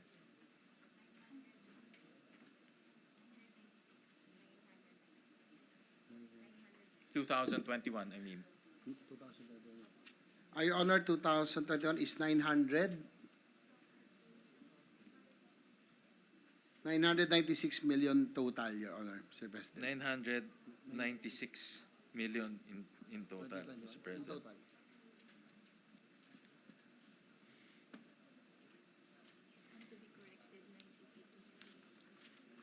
I stand to be corrected. It's 982,700 982,071,627 to be exact, Your Honor, Mr. President. Thank you, Mr. President. Thank you for that information.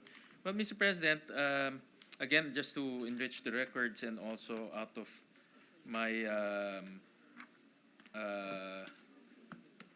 curiosity and enlightenment, Mr. President, the original requirement for population is 150,000. No? So Yes, that is with correct. this new law that was enacted recently, we reduced it to 100,000.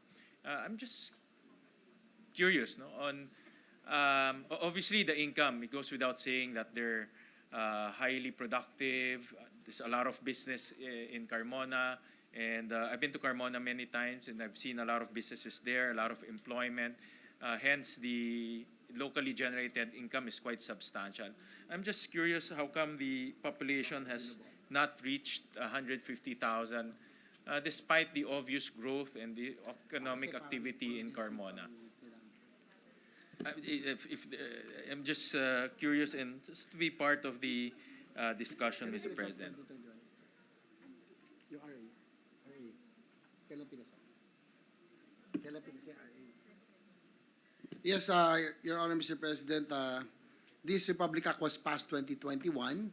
I was not here, Your Honor, but I think that the rationale to lower the population requirement is that to give chance to cities like Carmona and others that are really progressive or extremely progressive, that have very high income and very progressive, but because of limited space and population, they will never qualify. So I think this is the rationale why the RA 1680 was passed, no, reducing the population requirement from 150,000 to 100,000 as long as their income is more than 400 million, Your Honor. Because from what I know also, when we became a city, what we are familiar with is the 150,000 Yeah. population and 100 million. At that time, it was 100 million income requirement, Your Honor, Mr. President. Thank you, Mr. President. Well, Mr. President, was there any discussion on, just out of discussion, no? That's for the purposes of enriching the record, how come Carmona had difficulty in reaching the 150,000 threshold? Is there any I think, Your Honor, Mr. President, because of the size of Carmona, it's only 27 square kilometers, no? May 3 kilometers pang overlap. So probably that's the main reason why it will really have a difficulty reaching the 150,000 threshold, Your Honor. all right? Well, Mr. President, San Juan is a smaller city. You know, Yes, that is correct. Yeah, San Juan is it's only 5.95 kilometers. square kilometers. But San Juan has managed to reach the threshold, Mr. President. So I'm just curious on how come Carmona is having a hard time reaching that threshold, Mr. President. Well, probably being the former mayor of San Juan, Your Honor, Mr. President, we have the development is vertical. We have a lot of condominiums, medium-rise, both high-rise and medium-rise, and likewise townhouses. The density is higher. And in Carmona, there are a lot of industrial estates. If I'm not mistaken, there are there are about 12 industrial estates, 3 industrial parks, a lot of companies, golf courses, so and rice fields. There's still some rice fields that are left, no? So probably that's the reason why the population of Carmona is only 106,000 compared to San Juan, which has more than 150,000, given the smaller space, Your Honor, because of the vertical development and because of Carmona's sprawling development, Your Honor, Mr. President. Thank you, Mr. President. It also helps that San Juan is in the heart of Metro Manila. And I think it's situated where everyone wants to move in there because you can go virtually everywhere from San Juan. You can go to Manila, you can go to Makati, you can go to the north. And despite the small landmass of San Juan attracts a lot of residents. And it became the effective bedroom community of Metro Manila. That's why we're also seeing a lot of vertical housing in San Juan. So, well, Mr. President, I'll move on to another topic, which is an important feature of the bill. As we all know, the good sponsor is a former mayor. We were both mayors at one point. We actually became mayors almost at the same time. I think Almost, yes. Senator JV was just one term ahead of us. And the cities are very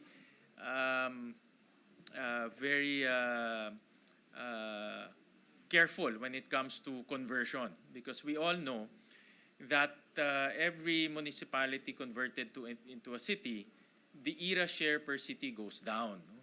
And if we look at history in the last many years, there are more municipalities converting into a city. Earlier, we were discussing that during our time, there were only 80 cities. Yes, that is correct, because I was also surprised that there are about 147 cities at the moment. During our time as when we were mayors, there were only about 80 plus cities during that time. So that's not too long ago. Yeah, so in other words, during our time, 80 cities were sharing the pie. Now 47. 47 cities are now sharing the pie, no? And wala naman pong bagong municipalities being created, no? And wala naman cities moving into the province, no? So the number of cities are increasing, the number of municipalities are decreasing, the number of provinces more or less stay the same or increase very little, Mr. President. So that's why the cities have been quite careful, cautious, and wary whenever there is a municipality being converted into a city. That's why they're very, they really make sure that cities are qualified. No? The cities are not against conversion, but they just want to make sure that they are qualified with the set criteria, because most cities, including Valenzuela, pass through the old qualification, no, of 100 million average income and a population of 150,000. So most of our cities pass that. But Mr. President, as a way to allay the fears of the cities, in the law, we included a portability or a porting mechanism, Mr. President, wherein in this particular measure, no, RA 11683, there's a feature here wherein those municipalities who will avail of this measure should bring their national taxes when they convert, Mr. President, so that the impact to the conversion will not be substantial, Mr. President. So I'll focus my question on that so that we can spread into the records some numbers, and also so that the other cities will understand how to operationalize this portability feature of the law, Mr. President. So I'll start off, Mr. President, with the current, tawag na ngayon is NTA, no? The current NTA of Carmona as a municipality. How much is that?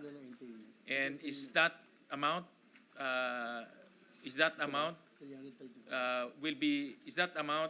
amount to be ported to the conversion, Mr. President? Right now, Your Honor, Mr. President, 2022, the national tax allotment of Carbona is 334,634,048. 334,634,048 pesos. And that amount, Mr. President, will be the amount ported to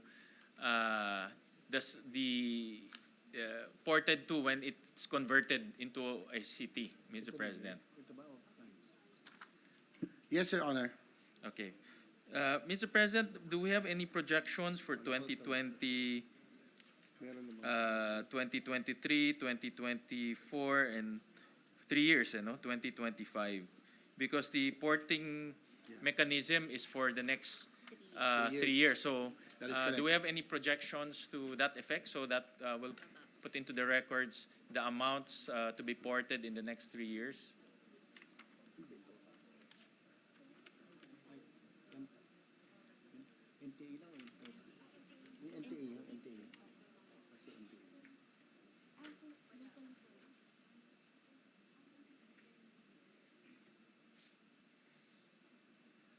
Your Honor, there's no submission yet because DBM will be the one to compute.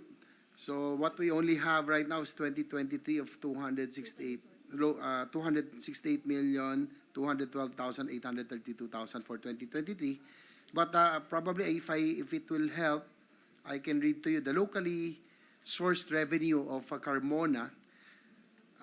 It's 787,168 for 2023. Projection for 2024 is 819,649,462.37 cents. And for 2025, it will be 885,221,419.36, Your Honor, Mr. President. So there is no available projection yet for NTA, Your Honor. Mr. President, is my number are my numbers correct, Mr. President? In 2022, the NTA right now is 334 million. That's Tama ba? correct, Your Honor. And for 2023 is 268. So bumaba siya, Mr. President?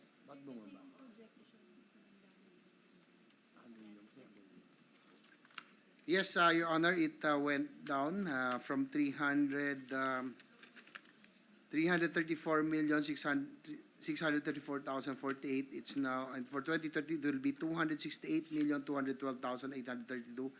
This is probably the effect of the Mandanas-Garcia ruling, Your Honor, Mr. President. And also the effect of COVID, Mr. President, because the calculation Yes. is the average of past 3 years, Yes, that is correct, Your Mr. Honor. President. So, but nevertheless, this 268 will be ported to the side of the cities, Mr. President. That is correct. Okay, Mr. President. Mr. President, I'll go on a broader scale. When Carmona converts into a city, how much NTA will it receive? At least for 2023, assuming 2023 is the first year. Masyadong, I think na-overstate yung ating 200. Kasi yung 280 niya, bumaba kasi yung last 3 years. Local. Baka yung national. 240 million. But it's overstated yun. 240 million projection. City. Opo, pag naging ano na po siya. SCP. 759. Hindi, RTA. NTA. 2022 estimated na Your Honor, Mr. President, for 2022,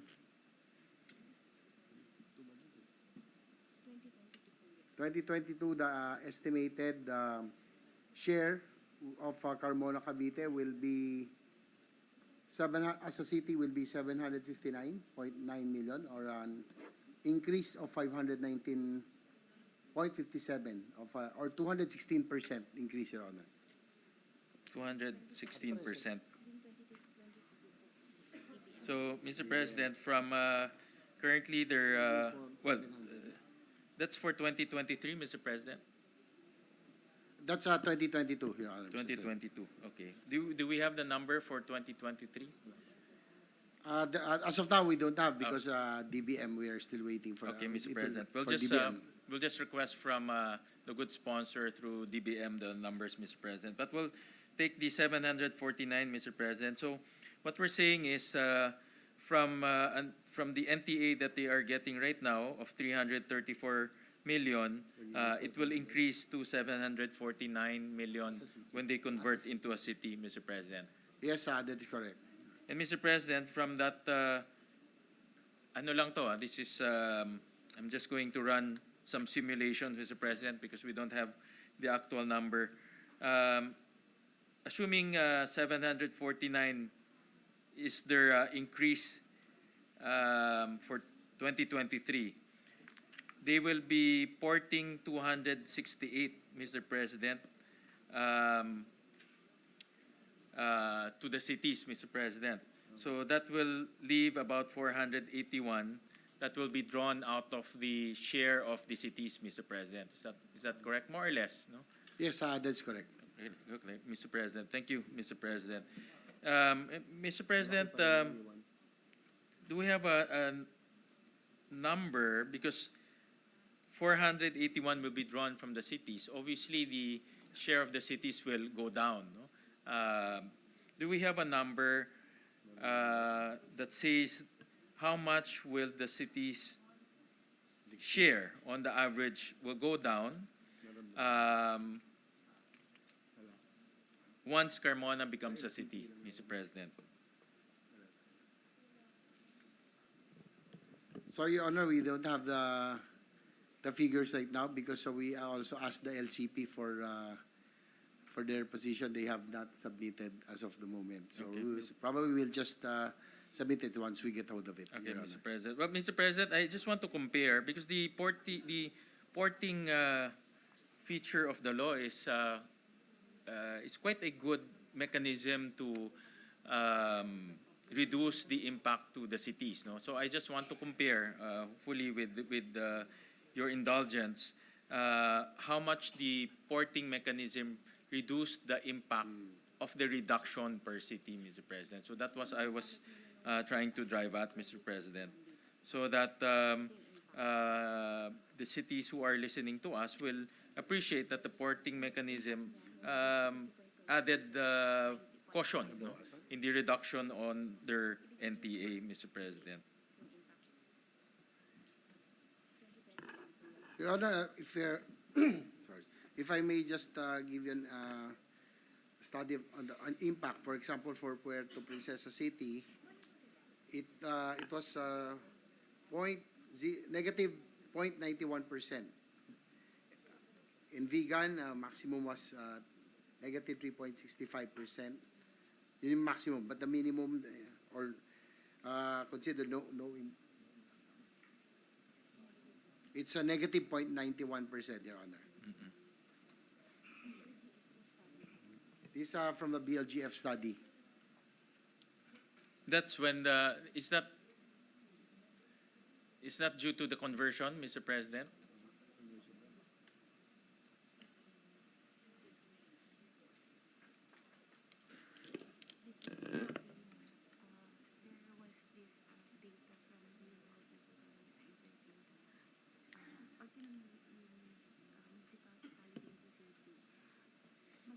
Hindi ko magamit to kasi overstated siya.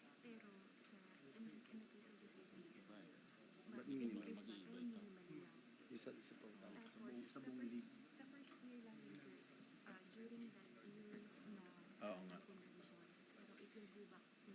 Hindi, formula kasi naman. This last 2 years, baka bumaba yung Mr. President, Your Honor, in the study of the BLGF, no, when a municipality converts into a city, the ERA, former ERA or NT allotment, increases significantly. While the ERA or the NTA now for the existing cities decreases, but very minimally. Can we get an estimate on that, Mr. President?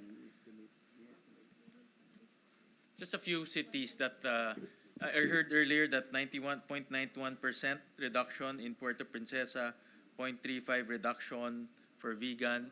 So that's the reduction in terms of their ERA amount, Mr. President.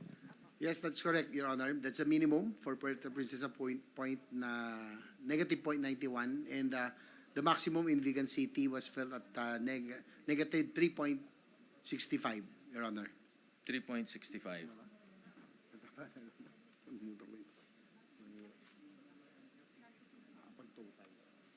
All right, Mr. President, we'll just request from the good sponsor through DBM a calculation on how much is the reduction to the NTA of the cities when Carmona becomes a city, and how much is the reduction to the NTA of the city when the portability, if the portability is not there. No? So Yes, we just sir. have to, we just want to put that on record so that we want to make the cities appreciate that the porting mechanism reduced the impact to their NTA, Mr. President.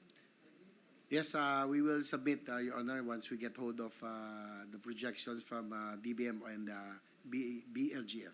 And Mr. President, to add to that, Mr. President, may I also request a projection for the next 3 years because the porting mechanism is for the next 3 years.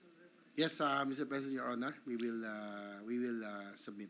And lastly, Mr. President, how many cities or how many municipalities will comply under this new RA 11683, Mr. President?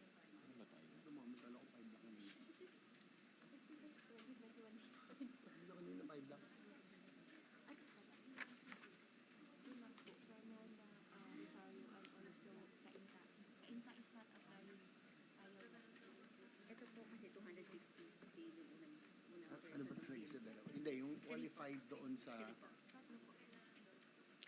Your Honor, Mr. President, there are three. Aside from Carmona, it's Rosario in Cavite, and also Cainta in Rizal, but Cainta is not applying to be a city Okay, as Mr. of President. the moment. Okay. So, Mr. President, aside from Carmona, 2 other municipalities are can qualify, no? But it's up to their decision if they want to apply or not under this new RA 11863. Yes, Your Honor, because probably in Rizal, a lot of municipalities are now cities. So probably it's the same, they're in the same situation as the highly progressive provinces, no? That most municipalities are now converted to city. That's why Cainta chose to remain with the province. Your Well, Honor. Mr. President, if they convert into a city, the province will lose real estate income, Mr. President, because the cities will now be entitled to collect their own real estate income, Mr. President. So That is correct, Your Honor. I think that's one major impact on the fiscal well-being of the province, Mr. President. But just out of discussion, I just want to put on record what are the other municipalities that can qualify, no? Of course, subject to their decision, Mr. President. So, Mr. President, seems to me that after the deliberation, Mr. President, Carmona seems to be qualified under the new law, RA 11683. Their average annual income deflated to 2012 constant prices, about 499, and their population is about 106,000 inhabitants, Mr. President. So under the new law, that increase the minimum income requirement and reduce the minimum population requirement, Carmona seems to be qualified to become a city. So, Mr. President, I thank the good sponsor for his time and also for enriching the records and also giving this representation good appreciation of the bill at hand. Thank you, Mr. President. Thank you also to the gentleman from Valenzuela for your interpretation. Thank you very much. And if I may, Mr. Majority Leader, just 2 minutes. Nung bata po ako, at ako po ay nag-aaral sa Los Baños, UP, dinadaanan ko yung Carmona almost every weekend pag umuwi ako ng Manila. Nagdo-dorm po ako doon. And nung araw, mid-80s, puro talahib lang yun. Yung Carmona, talahib. Puro kogon. At itaniman ng palay. Lowland rice siya. And then through the years, all the way to the early 90s and mid-90s, nakikita nyo yung transformation ng Carmona into an industrial estate and what it is now, a future city of Carmona. Kaya, you have my full support to the men and women of Carmona. Congressman Loyola, matagal na natin pinaplano po ito, Mayor Mayora, and members of the council. At least you have one vote with me, the Senate President, and we will pass this as soon as we can. Meron na lang one more interpellator for tomorrow, at hopefully may papasa na po natin ito on second reading this week. So, congratulations to the men and women of Carmona. You deserve it for all the hard work. I've seen it with my own eyes. Sabi ko nga, Kogon yan dati. Ngayon, grabe. Ano na, industrial estate, industrial zone. So, congratulations to the women and men, the men and women leaders of Carmona. Thank you, So, our, just Senate wanted to President. manifest that, Your Honors. Thank you, Sir President. Likewise, I saw how Carmona developed through the years. During the 1990s, when I was still in real estate development, I used to develop a lot of I had some projects in Dasmariñas, Cavite. So, tama po kayo. It was all grass, Kogon, and then slowly nagkaroon ng golf courses, industrial parks. So I likewise was witness on how Carmona really blossomed into one of the most progressive municipalities in Cavite. Sa kaka-develop, na-develop din. Hindi ba doon nakatira pagmamahal yung... sa Cavite. Hindi ba doon nakatira, Mr. Sponsor? Mr. Sponsor, hindi ba doon nakatira yung girlfriend mo dati sa Carmona? Expo. 1990s po. Ex-girlfriend, okay. Kaka-develop po doon, na-develop din. Okay, Majority Leader. Thank you, Mr. President. Mr. President, wala akong kwento nung bata ka kasi hindi pa ako pinapanganak na Mr. President. Mr. President, Yung governor na binanggit ni Senator Tolentino, Mr. Majority Leader, hindi pa yata ako pinanganak noon kasi hindi, ang kilala ko lang nung Governor Remulla, yung tatay ni Naboying. Anong year kaya nun? Yung binanggit niyang governor. si Senator Tolentino has been around since 1900, Mr. President. Okay, 1900, okay. Yeah, just Mr. President, just very short manifestation. I had the chance to work with Congressman Roy Loyola and the better Loyola, the mayor of Carmona, Mr. President. And I remember being at the helm of TESDA, we were able to create a lot of jobs, if I recall, from the CCAP or the Call Center Association of the Philippines. And it's very refreshing, Mr. President, to see the development of Carmona. And even last Congress, this representation supported this measure. And records will bail me out, Mr. President. So I just want to put that on record that I join my Senate President in supporting this measure. Mr. President, considering there are a number of colleagues of ours who would want to ask some questions, we will do this tomorrow, Mr. President. Put this in the agenda, first thing in the agenda tomorrow. So I will move now, Mr. President, to suspend consideration of House Bill number 3968 under Committee Report number 12. I so move, Mr. President. Thank you very much. There being no objection to the motion, motion is approved. Mr. President, I move that we take up additional reference of business. I so move, Mr. President. Yes. There being no objection, motion is approved. And before we take up the additional reference of business, maraming salamat po kay Congressman, kay Mayor, and to all the members of the council to join us. If you may join us again tomorrow, maganda po para mapilitan natin maipasa to bukas, Your Honors. Please proceed, Secretary, on the additional reference of business. Second additional reference of business, message of the President of the Philippines. Letter of President Ferdinand R. dated 28 November 2022, submitting for the Senate's consideration and concurrence the Regional Comprehensive Economic Partnership Agreement, which was adopted on 15 November 2020 on the occasion of the fourth RCEP Leader Summit via video conference. Referred to Committees on Foreign Relations. Bills on first reading, Senate number 1579, amending Section 6 of RA 1379 and for other purposes, Senator Revilla Jr.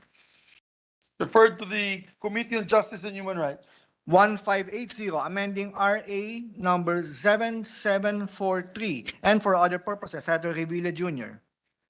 Referred to Committees on Basic Education, Local Government, and Finance. 1581, requiring the employment of qualified lifeguards in all public swimming pools and bathing facilities, providing penalties for violation thereof, Senator Revilla Jr. Committees on Trade and Commerce and Local Government. 1582, providing for the summary titling of real properties used as public school sites, Senator Revilla Jr. To the Committees on Justice and Human Rights, Basic Education, Ways and Means and Finance. 1583, providing for the compulsory registration of heavy equipment, Senator Revilla Jr. To the Committees on Trade, Commerce and Entrepreneurship. 1584, providing a safe haven for newborn infants abandoned at birth, Senator Revilla Jr. To the Committees on Women and Children, Social Justice and Rural Development.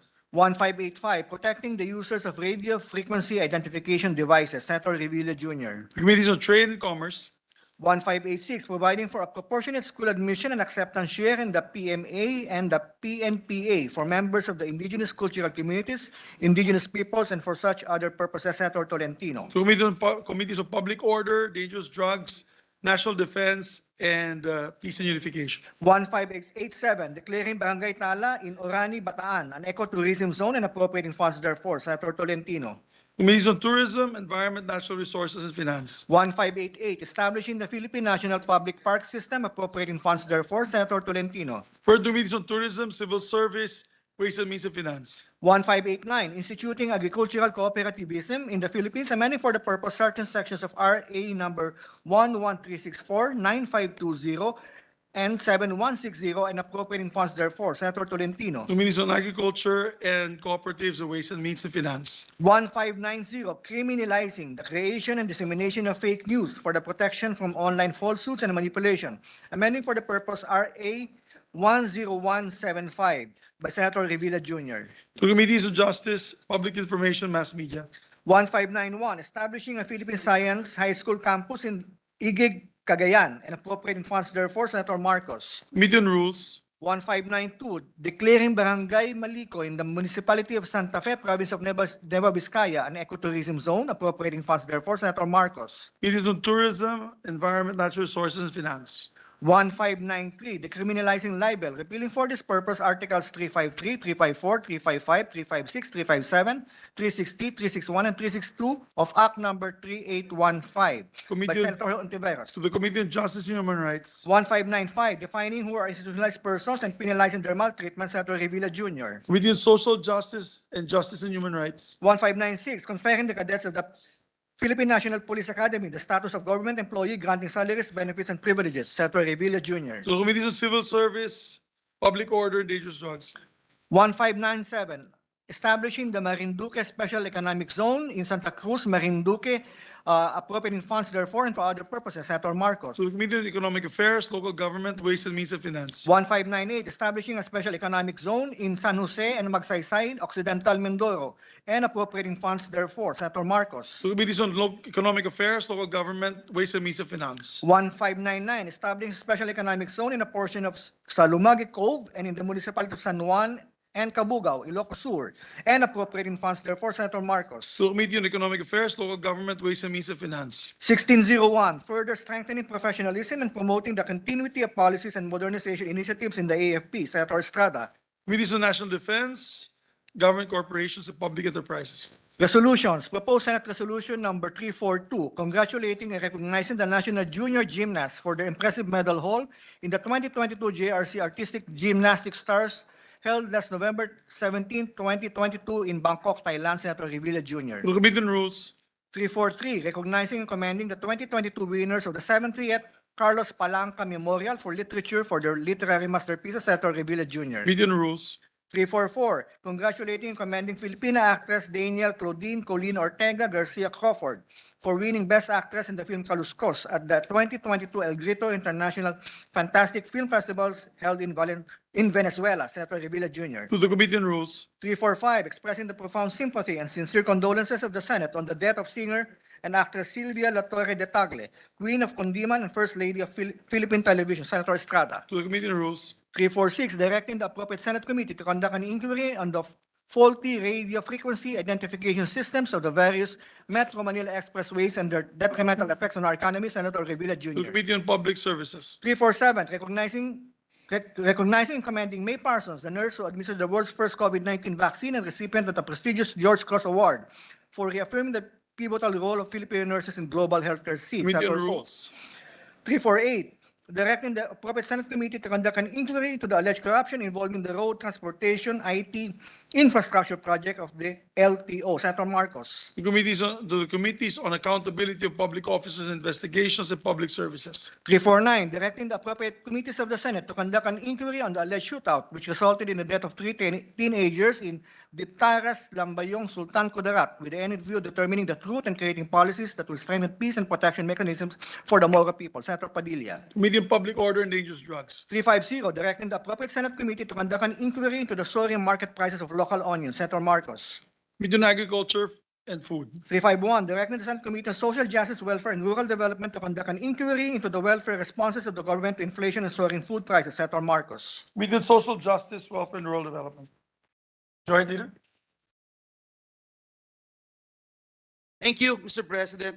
Mr. President, I move that we approve the Journal of the 34th Session, Monday, December 5, 2022. So move, Mr. President. There being no objection to the motion, motion is approved.